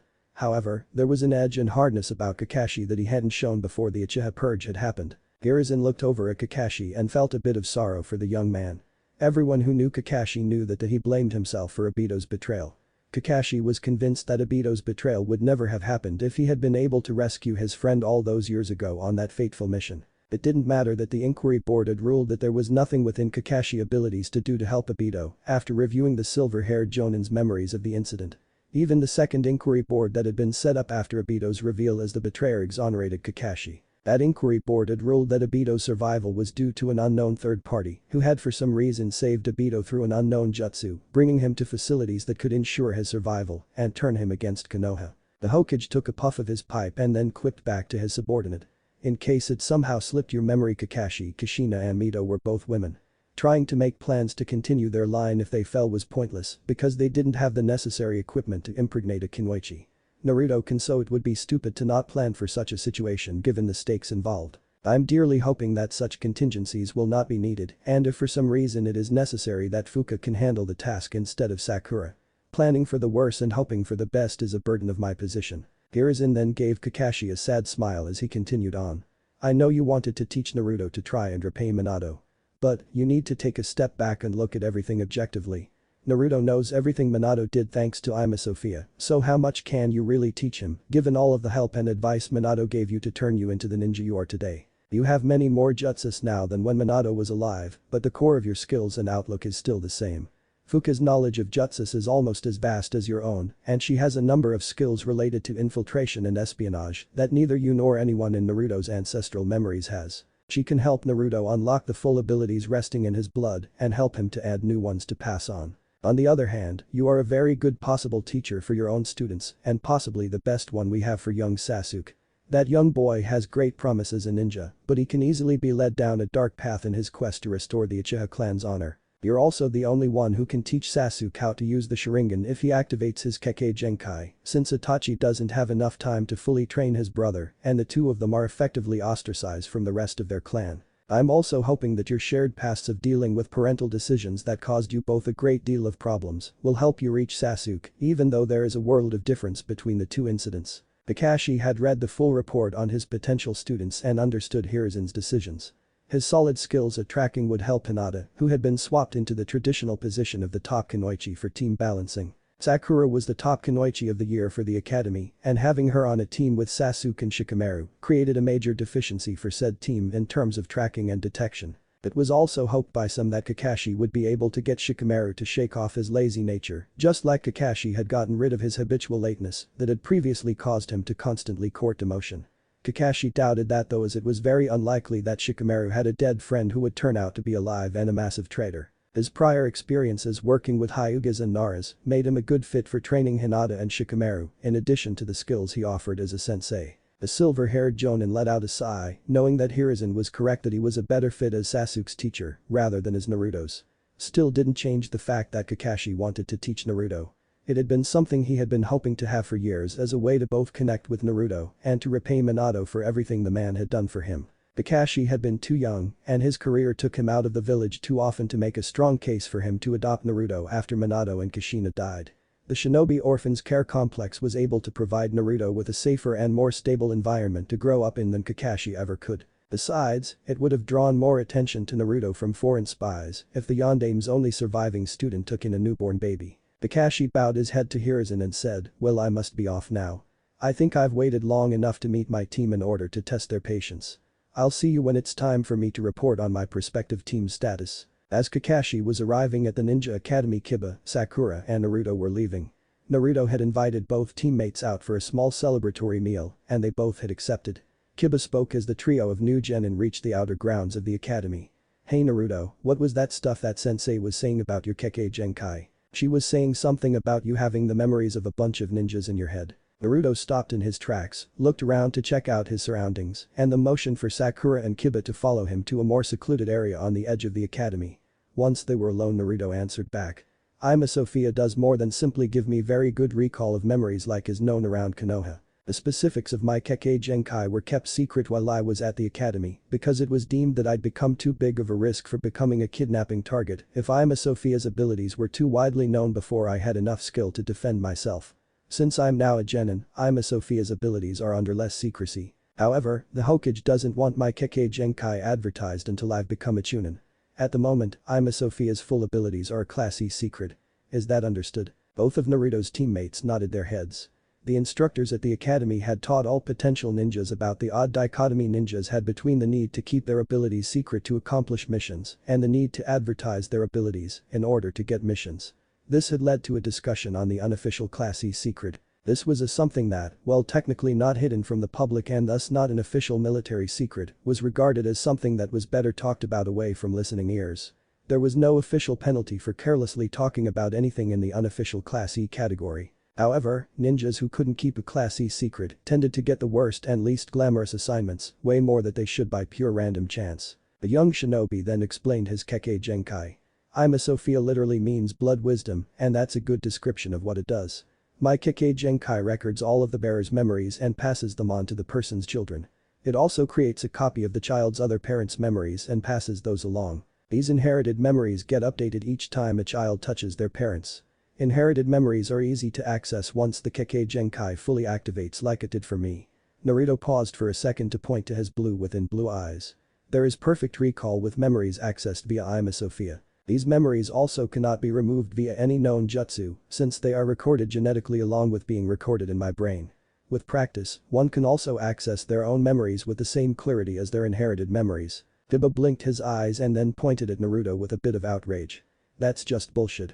You mean to tell me that I busted my ass trying to study all those years in the academy while you got to coast along on your parents' memories? I suppose you also have dozens of high-ranking jutsus at your fingertips that you can pull off whenever you want while I have to beg to learn a measly C-rank jutsu from mom.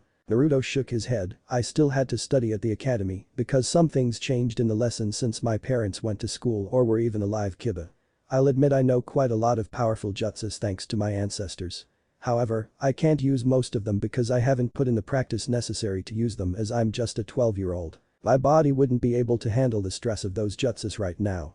Besides, I'm a Sophia does have its downside since I have all of my parents and my forebears with their partners' memories down the line that I'm a Sophia has been passed down while being unable to remove any memory. Kiba gave Naruto a quizzical look and said, and just how is that a downside, Naruto? In a deadpan manner, Naruto answered his stubbornly thick teammate. I have inherited memories that I would rather not have. For example, my introduction to sex ed was me accidentally calling up my parents' memories of the night I was conceived and recalling both mom and dad's memories of that night. Those memories were in perfect detail. Sakura cut in at this point. I think it's safe to say that Naruto paid a serious price for any advantages his Kekkei Genkai gave him in school. Kiba. In the back of Sakura's mind, her inner self was much more vocal on the subject. Her inner self was wondering why Naruto didn't kill himself after living through those memories. There were some things that were just worse than death. Kiba nodded his head in agreement, shivering at the thought of experiencing something like that. He then stated, I take back what I said, Naruto. But on the plus side, does this mean you know who your folks were? Naruto nodded his head and then said, yes I do. However, my precise lineage is currently classified as a Class A secret until I become at least a Chunin. The Hokage feels my lineage plus my Kekkei Genkai would once again make me a prime kidnapping target for enemies looking to gain intelligence on Konoha. Once I'm a Chunin, my skills should be enough to deter overt kidnapping attempts. Left unsaid was the fact that he'd still have to be on guard for enemy kunoichis trying to seduce or trick him into fathering a child for them. Sakura then shifted the conversation by asking, so which restaurant are we going to go to in order to celebrate our officially becoming a genin team? We never decided where we are going. This quickly started an animated debate among the trio over where they were going to eat. All members of the team argued for their favorite restaurant and finally agreed to go to a place that served all of their favorite foods. Team training started at 8 a.m. just like Fuka said it would. Fuka hit the ground running by giving her students 5-pound wrist weights and 10-pound leg weights. She had a similar, although much heavier, set of weights that she put on her wrists and legs as well. There was also a small weight set up for Akamaru to wear. Fuka then proceeded to lead the team through a 2-hour-long aerobic exercise marathon, switching between laps around the training ground, jumping jacks, sit-ups, push-ups, and other cardio exercises. She refused to let the team stop or slow down as she mixed things up to exercise every muscle. Any attempts to use chakra to enhance or maintain one's performance was quickly spotted, and Fuka soon threatened to add fines to anyone who cheated on this portion of the exercise. The warm-up exercise ended at 10 a.m. and Fuka gave her students a 5-minute rest period to have some water. Sakura was sitting on the ground greedily drinking from her water canteen. Kiba was panting a bit as he had some water. Naruto wiped away some of his sweat and had a few sips of his water. Sakura wasn't used to doing exercises at this intensity and length with weights. Kiba was in better physical condition than Sakura and he was used to lugging around some extra weight from Akamaru. His nin dog wasn't as heavy as his weights, but the practice helped. Naruto just needed some water and then he was as good as new with a little extra body odor thrown in. After 5-minute break, Fuka put the trio through an hour-long practice of their taijutsu forms. Fuka was standing opposite of her students so that she could observe their practice while she did her own and offer any critiques when needed. After the taijutsu practice there was a half-hour of shuriken and kunai throwing with Fuka running the trio through speed, accuracy, and distance drills. Once the ranged weaponry practice was over, the trio had to do close-quarter weapons practice. During this period Kiba and Sakura used their kunes like combat knives, while Naruto was allowed to practice with his ninjado. However, Fuka did inform Naruto that he would need to train at least 2 days a week with a plain kunai since he wouldn't always have access to a sword while on missions. Noon came and Fuka said, alright students. It is time to eat. Take off your weights and head over to that tree so we can eat. She removed her weights and placed them on the ground before heading to the tree she had pointed at. Sakura and Naruto quickly joined Fuka with Kiba taking a little longer because he had to take Akamaru's weights off as well. Fuka sat with her back to the trunk of the tree with her student sitting before her as all of them ate. Once Kiba had eaten half of his lunch, he asked a question. Hey sensei. Why did you have us take the weights off? I thought that with weights you were supposed to wear them all the time for maximum effect. Fuka shook her head. That is a foolish notion Kiba started by a few storytellers who only have half of the understanding of weight training. Your body needs to rest from the weights. If you just started to use the weights all of the time your muscles and bones would eventually start to break down. Now, you can condition yourself to use weights for a much longer period of time. The Mito clan is rather well known in Taijutsu circles for their conditioning to wear heavy weights often. However, such conditioning takes months to do and has to be handled very carefully to ensure that the person undergoing conditioning doesn't hurt themselves. Even with the conditioning, it's stupid for someone to wear weights 24/7, disregarding the potential health problems. We use weights to enhance our abilities. Someone who fights with their weights on is not fighting at their full potential because the weight is hindering them. The extra weight also messes up your reaction times, as you no doubt noticed with your drop in accuracy during practice today. If you don't train without the weights as well, your reaction time and general fighting ability will drop because your body won't know how to react properly without the weight anymore. This means a hypothetical ninja who trains with weights 24/7 cannot fully utilize their full power because their training has gotten them just used to fighting with their weights, which are a handicap in a fight. Such a stupid ninja is nothing more than a corpse that hasn't been buried yet. The weights will be part of our training because they help you if you know how to go about using them properly. What we did this morning will be our regular morning routine. On practice days, you will use the weights the entire time since we have afternoon training without the weights. On mission days, you will use the weights for half of the session, switching between the general physical exercise and the more specific exercises. Sakura let out a sigh of exhaustion and muttered, "I knew that being a genin would require training like this. I would have started using weights back in the academy." Naruto shook his head and replied, "No, you wouldn't have, Sakura. Weights like we use today are forbidden to be sold to any civilian under the age of 15 due to a general health regulation from the daimyo's court. If you somehow got an older relative to buy you a pair, the pair would have been confiscated by the academy instructors if they caught you using them. There would have been simply too great of a chance of you hurting yourself or causing problems for your future physical development for you to use them while you were the academy since you were too young. Even now, we're only allowed to use weights because of two reasons. First, we've proven to have sufficient physical strength to use them safely thanks to passing the genin physical test. Second, we are using these weights under the supervision of a trained superior who knows how to use them." Fuka nodded her head and continued from what Naruto had said. "Naruto here is perfectly correct. I will be taking the training weights home with me after all of our training sessions. I trust you three as well as any jonin can trust their new genin students. However, I also know just how tempting it can be for a genin to try and push their training as far as possible. I did that myself a few times back when I was a genin." Fuka then pulled out a tea set and poured herself a cup while offering everyone a cup of tea as well. Once lunch was over, the trio of genin expected to be thrown into another round of exercise. However, Fuka surprised them by telling them to leave the weights off and sit down for a lecture. The jonin stood in front of her students and calmly explained.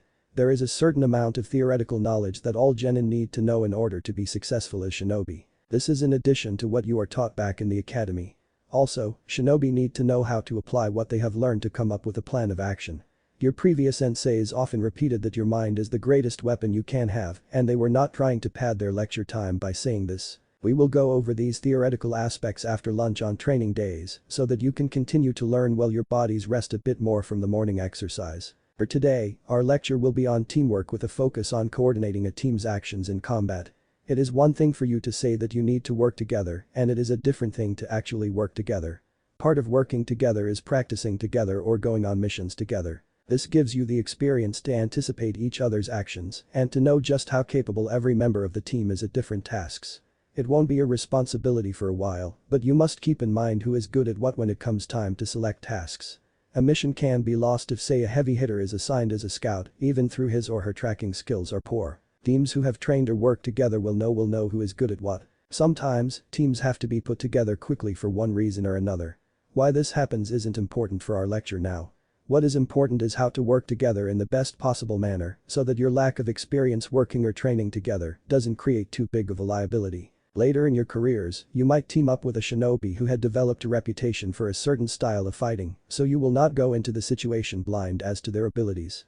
This will likely not happen until you are chunin or jonins, since only the strongest ninjas develop a reputation for a certain style of fighting and are not quickly cut down because of it. At your current level, one of the quickest ways to learn how a new teammate would fight is to look at their known background. Ninjas from shinobi clans typically favor a certain way of fighting. Some clans are well known, like the Inyazuka clan that Kiba is from. Anyone working with or fighting in Inyazuka would expect most of the Inyazuka's fighting style to revolve around their dogs and various jutsus to augment close-range fighting. Other clans are less well known, such as the Uzumaki clan, which has faded from popular knowledge due to the fall of Yuzu nearly 2 generations ago. This kind of situation makes it harder for you to know immediately what an ally is likely to excel in, but it does offer the advantage of your enemies being less likely to know as well. Shinobi from civilian backgrounds are harder to get information this way, since they are blank tablets as far as family fighting expectations. In the case of someone like Sakura, the best source of quick information is to find out who trained them. If you know who their primary teacher was, you can get an idea in what they've been trained in. However, the best way for several shinobi who haven't worked together before to build teamwork rapidly for an immediate mission is to have a short discussion about their abilities and stick to the standard formations. The standard formations you were taught about in the academy and the more advanced ones you will be taught when you progress in rank are such because they work. They may not work as well as a specialized formation made by a group that knows each other. But everyone will know what to do and what to expect, which is a key part of teamwork on the battlefield. Briefing each other on your abilities will let every member of the team know what to generally expect. You don't have to list every jutsu and what they all do in detail. That would take way too much time. However, you don't want your temporary teammates to be killed because a jutsu you used seemed to come out of left field and surprised them, giving an enemy an opening. Fuka paused for a moment to let what she had said sink in. After a moment passed, she saw Sakura get ready to speak up. The Jonin held out her hand to silence the incoming questions before she started to speak again. I will give you all an example of explaining your abilities since none of you know what I currently can do. I specialize in infiltration and rapid assaults on enemy targets. My ninjutsu abilities are varied, covering all 5 of the basic elements. In combat, I specialize in using ninjutsu at range while using taijutsu up close to complement some of my close-range jutsus. I often use a close-range jutsu called Shikei Seppen to drain an enemy's chakra and acquire information about their jutsus. Additionally, I often combo this jutsu with Shiki Tenshin, which allows me to fight using special clones known as Narowari Shitai Bunshins, while my real body is safely protected inside a special seal. This makes it look like I can take mortal wounds without being killed, greatly unnerving any enemy. Now, do you have any questions? Sakura spoke first. Why is one of your jutsus known as the Cursed Corpse Clone? Fuka's face hardened as she explained, I won't go into too much detail about the creation of the Narowari Shitai Bunshins unless I actually teach any of you that hijutsu, and that is not likely to happen. All I will say is that I need to prepare the Narowari Shitai Bunshins ahead of time in order to use them, and that I need to use animal parts in part of the process of creating the Bunshin. I, like my sensei line that is passed down this jutsu, use parts of pigs to make these Bunshin. However, back when this jutsu was created, one of the original inventors of the jutsu became infamous for using the corpses of her victims to create new Bunshins. Hence the name of the jutsu. Fuka was not going to say anything more about her jutsus than what she said, unless she was taking someone on as an apprentice beyond that of a regular genin student. One of her fellow students to the master that taught her these hijutsus had talked to Orochimaru about the Narowari Shitai Bunshin in detail. Those talks were supposed to be a key piece in that Fushi Tensei jutsu Orochimaru had been working on developing when he escaped Konoha. That Orochimaru was trying to develop a jutsu to transfer his soul into another person was an A-rank secret at the moment. The sensei of Team 10 only knew this secret because she was the only living person at the time with knowledge of the Narowari Shitai and several other jutsus that Orochimaru was using as the base to start developing the Fushi Tensei. She had been called in as the closest thing Konoha had to an expert to examine Orochimaru's notes on the Fushi Tensei. What she saw made her sick that her hijutsus were being perverted in such a manner. Fuka was also concerned because from what she could see, Orochimaru might actually be on track to creating a jutsu that would transfer his soul. Fuka refocused the conversation on teamwork and continued her lecture for another 20 minutes. Once the lecture was over, she proceeded to teach her students the D-rank jutsu Doten. Shinju Uzanshu. This ninjutsu would be very useful to help her students attack enemies and would serve as a base for many more advanced jutsus that involve Doten. This would be the first in a cycle of D-rank jutsu from each of the 5 primary elements that Fuka planned to try and teach her students before the first month was up. All 3 genins could perform the jutsu by the time training was called for the day. However, only Naruto was able to do it fast enough to be useful in a fight, and even that wasn't good enough for Fuka to say Naruto would be able to practice another jutsu. Team 10 reported to their training field on time and performed the morning exercises just as Fuka said they would yesterday. After a quick lunch, the team headed to the Hokage Tower to get their first mission. There was energy about Team 10 as they headed for the tower. Most of the energy was coming from Kiba and Akamaru, who were pumped to be doing ninja missions for real instead of playing ninja with their friends. Sakura was more reserved as she walked, but there was a slight bounce in her step and a smile on her face. She was just as excited as Kiba, she just could keep it quiet better. Fuka and Naruto had knowing smirks that they shared with each other and not with their teammates. Once Team 10 got to the Hokage Tower, Fuka led them down a hall to the mission assignment room. This was the room where regular missions that were free for anyone to grab either individually or as custom group were given. Missions where the client had specifically asked and paid a premium a particular team were handled by someone in the next room over who would send out messengers for the team in question. Missions requiring a pre-selected team were typically high-ranking missions and handled by the Hokage in his office. Both Sakura and Kiba were surprised to hear Izan sitting at the main table, handing out missions alongside several of the administrative chunin. Fuka wasn't surprised since she was used to the Hokage coming down from his office to man that post the first week after genin graduations. Naruto knew that it was a tradition that was started in the middle of his great-grandfather Tobirama's reign. During the Shadais and the first part of the Nidame's rule, the administration of Konoha had been done in a smaller building known as the Hokage's Hall. That building had been a large open area with a small half-wall semi-enclosed area for the Hokage to work in, so everyone could see and interact with the Hokage at any time. The administration of Konoha grew rapidly back then as the concept of shinobi villages strengthened, causing more shinobi clans and civilians seeking training in the Land of Fire to join Konoha. Once the Hokage Hall was too small to handle everything, the Hokage Tower was built, resulting in the need to have a separate office for the Hokage. Tobirama had wanted to keep a similar design to his brother's Hokage Hall. However, it just wasn't practical to keep the same layout due to information security concerns and ease of movement. Tobirama didn't want to become isolated from his ninjas, so he started coming down to personally assign missions for the week that the new genin graduated. It let him get to know the new shinobi and keep a benevolent eye on the more senior members of the shinobi force that were too low to regularly interact with him. Hiruzen and Minato had also adopted this practice during their times as Hokage. Hiruzen smiled at Team 10 as they made their way to him. He then said in his usual tone, "Good afternoon, Team 10. I was wondering when you would be here for your first mission. I have 3 possible missions that I think would be a good fit for you. Jonin Asakawa, the choice of mission is up to you. Your team can either watch over Mrs. Chiba's daughter for an estimated period of 5 hours, clean the park grounds at the foot of the Hokage monument, or compete a mail run for a sick postman. What is your choice?" Both Sakura and Kiba stared in shock when they heard the Hokage mention the missions available for their team. Neither of them noticed the very faint click of a camera going off from one of the Chunin assistants who took these photos for the Jonin sensei's future scrapbooks. Kiba started to sputter in shock. "Is this a?" Kiba's sentence was cut off by Sakura's foot stomping on his own. Sakura then harshly whispered to Kiba, "Don't question the Hokage." Inside her head, inner Sakura had already completed Kiba's sentence, with half a dozen insults thrown in for good measure. This rather expected byplay was politely ignored by all of the other ninjas in the room. Practically all new genins were shocked when they discovered what D-rank missions were like. The Ninja Academy technically informed the Academy students what D-rank missions were by using D-rank mission reports to demonstrate how to write mission reports. However, the students thought that reports on catching a cat or cleaning a hotel came from their instructors' imaginations to demonstrate how to write the reports.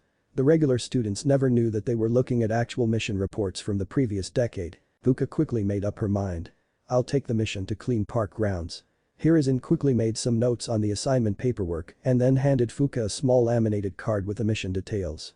Since this was a semi-regular mission, it had a prepared reusable card instead of a scroll to hold the mission details. She looked over the mission details and nodded her head. The Jonin then said, "Alright Team 10. Follow me to collect the cleaning supplies. They're stored in a shed near the park." Team 10 followed Fuka out of the Hokage Tower in silence. Once outside the tower, Kiba's self-restraint ended. "This sucks ass. What the hell kind of mission is this? We're ninjas for the Rakudo's sake and not gardeners." Sakura piped in. "Sensei, isn't this mission a little below our abilities?" There was a slight frustration in Sakura's voice that she wasn't able to hide. Naruto let out a chuckle and shook his head slightly. "Guys, this mission is at our abilities. We're Roarukis whose only accomplishment is proving that we're able to do well enough not to end up in the Ashigaru. Not that there is anything wrong with the Ashigaru, but for shinobi that's not really an accomplishment. If we want to get a shot at the good missions, we need to prove that we can accomplish a steady string of D-rank missions without messing up. What client is going to trust you to guard a merchant shipment across country if you can't even deliver some groceries in town?" Fuka nodded her head and then explained what Naruto had just said in more detail. Trust in your competency is part of the reason why new genins are mainly given D-rank missions. However, there is more to D-rank missions for you 3 than just proving your reliability. It offer you a chance to practice some of the basic aspects of being a ninja in the field, such as teamwork, situational awareness, and observation, to name a few, in a real-life setting with minimal risk.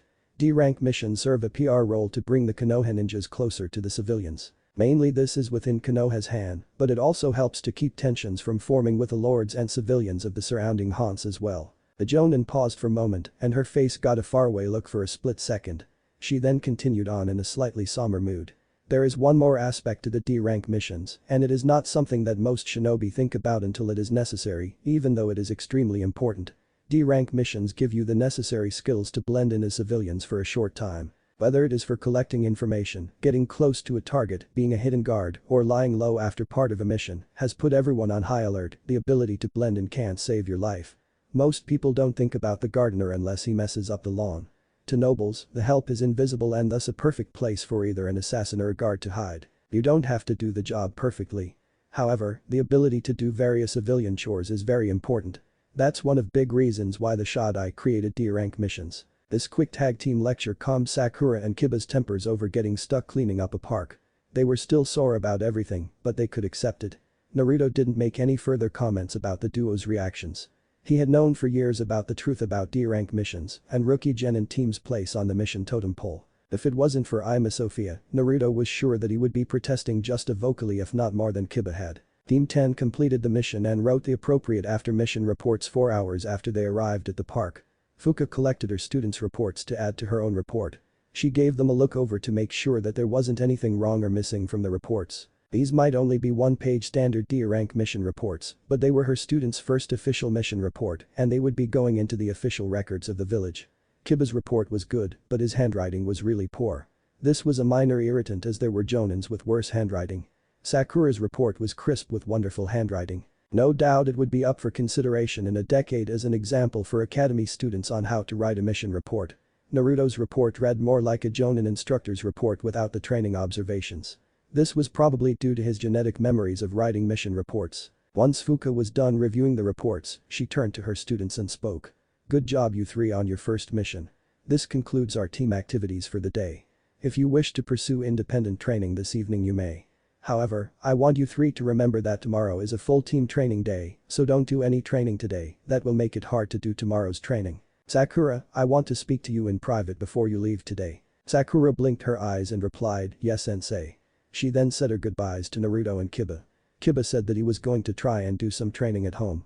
Naruto left stating that he wanted to start looking into an apartment to rent. As a genin, Naruto was a legal adult, which meant he had adult responsibilities, such as finding a roof over his head. The orphanages were for children, and he had 90 days after officially joining the shinobi force to find somewhere else to live. Fuka waited for the boys to leave and then motioned for Sakura to sit down. The jonin sat down opposite of her student once Sakura was on the grass. Fuka smiled and said, Sakura, you have a disadvantage compared to Naruto and Kiba. They have the support of their ninja clans to help them in independent study, and you do not coming from a civilian clan. I am willing to help you get around this disadvantage by offering you extra lessons once a week after a D-rank mission. Do you accept this offer? A surprised look appeared on Sakura's face. She hadn't been expecting an offer like this at all. Sakura nodded her head slightly and said, thank you Fuka. I accept your offer. Do you want to start these extra lessons now? Fuka shook her head, there will be no extra training of that type today Sakura. Today I want to give you a short lecture about being a kunoichi. There are some fundamental differences between shinobi and kunoichi that affect their training and their future abilities. One of these differences is the fact that all women's chakras have a natural yin chakra emphasis, whereas men's chakras have a natural yang chakra emphasis. This difference in emphasis is why women typically have more natural talent at ninjutsu than men who typically have more natural talent in ninjutsu. These natural leanings can be overcome through training as I am a ninjutsu specialist. Sakura nodded her head acknowledging what Fuka had told her. She had seen brief mentions of yin and yang chakra in the academy library, but any details on that level of chakra theory was restricted to active duty ninjas. She then asked, is there anything else I need to know about yin chakra? Not at this time Sakura. The yin and yang chakra emphasis only becomes important in certain high-level fuinjutsu or very delicate medical procedures. I mentioned it mainly as an example to show that men and women are fundamentally different from each other. These differences have their own advantages and disadvantages, making no gender superior to the other. Rather, men and women normally excel at different things. This seems obvious, but many people ignore these biological facts intentionally or unintentionally for a variety of reasons. One of the most common reasons you'll find in the shinobi forces is that shinobis will try to train kunoichis just like they would shinobis because that is the way they were trained. The issues this develops is handled by jonin or chunin kunoichis pulling genin kunoichis onto the side and offering some advice for the young ninja if their shinobi sensei is making this kind of error in their training. Do you understand? Sakura nodded her head and replied, yes Fuka. The pink-haired genin frowned for a moment as a thought came to her. Sensei, wouldn't Kiba and Naruto have to be given some pointers by more experienced shinobi to help them since they're shinobi learning from a kunoichi? I mean, if kunoichi have problems learning from shinobi then shouldn't shinobi also have problems learning from kunoichis? Sakura didn't want to question Fuka's training methods since from what she could see they were very sound. A small smile appeared on Fuka's face as she leaned over to gently brush a stray strand of hair away from Sakura. I love that you're thinking things through logically, Sakura. The ability to reason and draw rational deductions is a very important skill to have. Your conclusion was good for the facts you had, but you didn't have all of the facts. I, like most kunoichis, know how to train shinobis because I was taught that manner by my first jonin instructor. Also, Naruto has the memories of several very skilled shinobis to draw on, so he will be able to point out any issues on the faint off chance I've forgotten something important. The older kunoichi schooled her face back to a serene teaching look and continued her lecture. Let us get back to the differences between kunoichis and shinobis. As you may know, kunoichis typically have greater chakra control and lesser chakra amounts than shinobis. The main source for kunoichi's greater chakra control and lesser chakra amounts rests in the female chakra circulatory system. Women have 36 more tenketsu than men, 24 of these tenketsu are in the uterus, and 6 tenketsu are in each breast. These extra tenketsu are there to help a woman transfer her chakra into her child's chakra system while the child is still developing in her womb and during the first few weeks of a child's life. Very minute amounts of chakra are needed in a mother's milk to help a newborn's chakra system stay healthy. The time shrinks depending on how developed a child's chakra system is. There is a jutsu that kunoichis are taught when they are older that will let them lactate on command. Many kunoichis use this jutsu to act as wet nurses bodyguards for infant nobles. There's also a common D-rank mission for in-village kunoichis to act as wet nurses for the orphanages here in Konoha. These extra tenketsu provide more control. However, the extra tenketsu comes with extra length in the chakra network in addition to the extra complexity of the tenketsu themselves, and that's a problem when it comes to chakra reserves. One's chakra reserves medically speaking is the excess chakra in the chakra network beyond what is needed to keep the chakra network healthy. It's similar to the circulatory system, but there are no issues with high chakra pressure or clogged chakra networks. When one's chakra reserves are too low, they start dipping into the chakra needed to maintain the chakra network, which causes all sorts of problems with the various parts of the body. That's why chakra exhaustion is such a serious medical problem and can kill you if taken too far. The light bulb proverbially went off in Sakura's mind and she blurted out. The extra length in the chakra network is why kunoichis have smaller reserves than shinobis. The extra length means more chakra is needed to maintain the network, which is why they have less chakra to manipulate. She then blushed and bowed her head to Fuka. I'm sorry for cutting you off, sensei. That was completely out of line for me to do. Fuka nodded her head and replied, I accept your apology this time, Sakura. However, I do request that you try not to make a habit out of interrupting me. But you are correct, the extra length and complexity in the female chakra network is a major factor in women's typically smaller chakra reserves. Another major factor is that women are typically slightly smaller than men, meaning that they typically have less total physical energy to generate chakra with. Combine these two factors and you get the smaller reserves women are known for having. The jonin then stood up and offered a hand to Sakura while saying, why don't we head to your house now, Sakura? This has been enough information to dump on you today. In our next private lesson I'll teach you how to work around the natural limitations of the female chakra network to increase your chakra reserves while still keeping good chakra control. However, I think I should meet your parents and let them know about these extra lessons. Sakura accepted Fuka's offered hand and got up. She then led her sensei through the streets of Konoha to the Haruno home which was in one of the upper-scale merchant districts of the village. Sakura's father Kizashi Haruno greeted the student and sensei duo when Sakura rang the doorbell. The jovial man smiled at Sakura and cheerfully said as he embraced his daughter, welcome home my little blossom bud. A slight pink tint appeared on Sakura's face as she fought down her embarrassment at her sensei, seeing her dad act like this.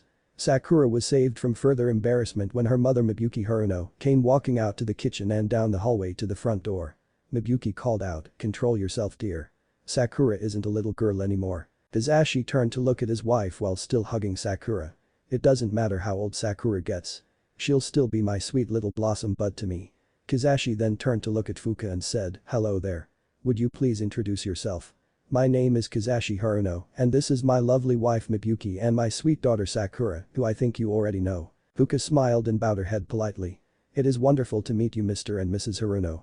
My name is Fuka Asakawa and I am your daughter's jonin sensei. I wanted to meet you so that you would know who was training your daughter. Also, I wanted to let you know that I've offered Sakura some extra lessons since her teammates have access to other means to improve their shinobi abilities. Hisashi looked down at his daughter and then at Fuka. He bowed his head slightly and spoke in a grateful tone. "Thank you, Ms. Asakawa. If you have anything that we need to know to help Sakura be a better kunoichi, then please let us know." Kiba got to the neighborhood where the Inyazuka resided and quickly headed for their house. Kiba waved to several of his extended family members who were outside with their canine partners as he made his way to the house. Once inside, Kiba removed his sandals and put them in his spot on the shoe rack. He then walked over to a nearby board and moved a little picture of himself from the out at work slot on the board to the at home slot. The board was a little something his mother had created so that everyone could keep track of where they were. Tsume's marker was at out at work, while Hana's marker was on away on a mission. The sole Inyazuka male quickly grabbed a soda for himself and then tossed Akamaru a dog treat. Kiba cracked open the soda and took a satisfying gulp from the can. He then glanced at the calendar and confirmed that his sister wasn't expected back from her mission for 3 more days.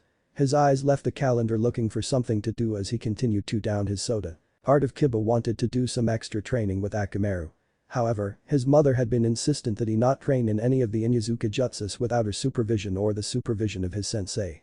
He could try training with some regular jutsus, but those just weren't as cool as his family's jutsus. Kiba crushed the soda can once it was empty and chucked it into the trash. The barely teenage boy then plopped himself onto the sofa and grabbed a hunting magazine to start reading. Akamaru quickly found a fresh rawhide and began to chew on it on the carpet next to the sofa where Kiba was lying.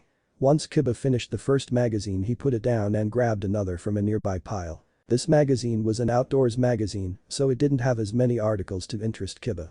He grabbed a third magazine after he was done with the second one. The front door opened just as Kiba was reaching for his fourth magazine and his mother came into the house. Tsume was annoyed from having to spend several hours in a meeting with several merchant guild representatives that the Inyazuka clan had significant dealings with.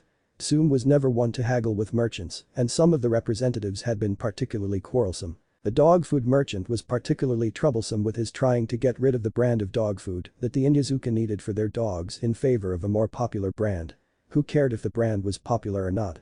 The Inyazuka ensured that there was a decent demand for small-scale production and the company made a respectable steady profit on the brand. Tsume had run the numbers and knew that at the price hikes that Filth had been trying to pass off as necessary to maintain the brand that it would be cheaper for the Inyazuka to make their own dog food. While Tsume was eventually able to get everything sorted out in her favor, the meeting had left her in a bad mood. Her mood only soured when Tsume made her way down the hallway and opened Kiba's bedroom door a crack to look inside. Kiba was jolted from the article he was reading about Tea Country by a feeling of dread. A second later Tsume growled out, "Kiba. Get your butt here now." Kiba rigidly sat up on the couch wondering what he had done to make his mother so mad. The young shinobi saw Akamaru scrambling out of the house from the corner of his eye. Akamaru was no fool, when mom's angry it's every dog for himself. Kiba momentarily hung his head knowing that he was probably going to be grounded if Akamaru was acting like this. Kiba then piped up in a nervous tone that only a kid talking to his mother can use said, "I'm coming mom." The young Inyazuka walked like a condemned man to where his mother was waiting with a frown on her face. Tsume opened Kiba's bedroom door, revealing a disaster zone that only a young teenage boy could cause. "What did I tell you this morning over breakfast, Kiba? Did I not specifically state that I wanted you to clean your room once you got done with your genin duties today?" Kiba winced as the memory of the morning breakfast conversation came back to him. His mother had told him to clean up his room, but he had been too hyped about going on his first mission to really pay attention to that. Now he was going to get it. A nervous chuckle escaped Kiba's mouth as he tried to explain, "Yeah, about that. You see, I just spent the past couple of hours cleaning up a park and I just wanted to relax." Tsume grabbed Kiba's ear and gave it a tiny twist. "It doesn't matter what your mission was or how bad your training might be, Kiba. If I tell you that you need to do a chore then by all the kami you're going to do the chore and then relax. You're a genin now, Kiba, not a little boy. That means you're legally an adult and it's time you start acting like it. How can your commander trust you to accomplish a task on a mission by yourself when your own mother can't trust you to do a simple chore the same day she tells you to do it? Now get in there and start cleaning this room while I make dinner. If I don't see some honest effort in cleaning this room by the time dinner is ready, then you won't be allowed to take a break for dinner." Kiba's eyes widened and he blurted out, "But mom, I'm getting hungry." There wasn't any give in Tsume's eyes as she restated her position. "Then I better see some progress on getting this room clean by the time I'm done making dinner if you want a warm dinner. However, if you spend your time farting around doing nothing then your dinner can wait at the table for you to get your act in gear and complete this chore. Don't expect any sympathy from me just because you're hungry, son. If you were on a mission outside the village there would be no guarantee that you'd get 3 square meals a day, let alone hot meals. I've had more missions that I care to count where I've gone all day without getting so much as an energy bar, and several of those were when I was your age. Now get your rear in gear and clean this room." Zoom then walked down the hall to the kitchen while Kiba scrambled to start cleaning his toxic waste dump of a room. As she walked, a small tired smile appeared on Zoom's face as she thought about her son. She loved him dearly, but the boy needed to grow up some more and grow up quick. All too soon Kiba would be going on missions outside of Konoha and risking his life. Any carelessness could kill him, and Tsume would rather jump into Naraka than have to bury Kiba because she'd give him all the training and discipline he needed to live. Naruto returned to the Shinobi Orphans Care Complex for the first step in his apartment hunting process. All new genin at the complex were given a personal lecture and help on finding an apartment. The Shodai had set this up knowing that while a genin might legally be an adult, they wouldn't necessarily have all of the knowledge needed to make an adult decision. Naruto made his way to the administrative section of the complex and followed the signs set up to lead the genins to where they could have their lecture. The signs lead to 3 offices with 2 doors closed and 1 open, signaling someone could go inside. Naruto entered the open door to see a man in his mid-40s with dark black hair tied in a ponytail and a slightly feral appearance sitting behind a desk. The man stood up and said, "Please close the door and state your name." After closing the door, Naruto said, "My name is Naruto Uzumaki." The man flipped through a list on his desk and then checked something. He then gave a slight bow and said, "It is a pleasure to meet you, Naruto. My name is Koga Yoro of the law firm Koga, Ginta, and Hikaku. My partners and I have come here to help you and your fellow graduates prepare to handle life as an adult in terms of personal finance and initial estate planning. Unlike your fellow genin from clans, whether those clans be shinobi or civilian, orphan genins have the extra burden of managing their finances into a living. Your paycheck is your economic lifeblood and not a source of fun money like some of your more fortunate fellow genin may view it. Now, please sit down so I can explain how you can make the most of your paycheck." Naruto sat down in the seat on his side of desk and then Koga sat down in his chair again. Koga then pulled out a piece of paper and put it on the desk so Naruto could see it. "This is an example of a standard pay stub that you will be receiving next Friday and every 2 weeks afterwards as long as you are a shinobi of Konoha. Before we go any further, I want to make something completely clear that you are paid every 2 weeks and it is the net pay that will be deposited in your account. The gross pay represents the pay you've earned before factoring in taxes that you owe to fire country. Depending on how things go over the year, you might be able to reclaim some of the money taken out in taxes in a tax refund. However, no one can make any guarantee as to how big your tax refund might be or if you will even get a refund. For your day-to-day purposes, it is best to ignore your gross pay. Do you understand?" The young shinobi nodded his head as he absorbed what he was being told. Koga didn't insist that Naruto take notes like he did with his other visitors because he knew that the boy would remember with his Kekkei Genkai. Koga then started to explain the parts of the pay stub. As a shinobi, your paycheck is mainly composed of base pay and mission pay. Base pay is the funds you receive from the daimyo for being part of his military forces and is determined by your pay grade. As a fresh genin, your pay grade is K1. Of the 3 military pay grades, the shinobi or K grade pays the least when compared to the ashigaru's A grade or the samurai's S grade. However, unlike the ashigaru or the samurai, you also have mission pay, which is determined by the number and rank of missions you perform. Now, in addition to your pay, you may have various allowances added on to your pay. One allowance that you will receive is the Orphan Genin Allowance, which is automatically issued to all orphans from families in good standing with Konoha. Full details on this allowance and its limitations will be given at a later point in this lecture. Other common allowances that you will likely have in the future is a clothing allowance for certain missions involving the upper nobility and a travel allowance when someone from far away purchases a mission from Konoha. These kinds of allowances are to help defray the personal cost needed to perform the mission. Koga moved from the pay stub to examples of basic bank checks and other common financial statements. After about 20 minutes of going over financial documents, he moved on to explaining leases and how they worked for apartments. Koga also went over a brief explanation of things Naruto would need to look at with leases such as utilities. This part of the conversation went on until the meeting reached the 45-minute mark. At this point Koga said, "I know that we've covered a lot of material in a short amount of time. However, there are sources you can draw on to help you in preparing to get an apartment and manage your budget. In addition to various books in the library or bookstore, your Jonin sensei is supposed to help you with these matters as part of overseeing your development. You can also arrange a meeting with me or one of my partners to help set you up with an apartment. The first set of meetings to get you into your first apartment with my law firm is covered by Konoha as part of the Orphan Genin program." Naruto bowed his head and said, "Thank you for informing me about all of this, Mr. Yoro. You've given me a lot to think about for the next few days. I will probably contact you in the future for your help in getting me an apartment." Naruto collected all of the information packets Koga had given him. The two of them bowed to each other again, and then Naruto left the room, leaving the door open for the next orphan. Once out of his meeting, Naruto headed back to his room at the top of the complex and entered his mind to pull his ancestors' memories relating finances and property. One of the first things Naruto pulled from his ancestral memories was that the law firm Koga, Ginta, and Hikaku was the latest form of a line of partnerships that dated back to the Shadai's time. Minato and Kushina knew it back when the partnership was called Myoga, Moroku, and Koga. The law firm had a long history of working with the shinobi forces very well. In fact, the law firm's clients were almost exclusively shinobi. Naruto was able to confirm that Koga's advice was very sound for a new genin after comparing what he had told him to what his ancestors knew for several hours in his mindscape. Naruto then left his mindscape and made some dinner.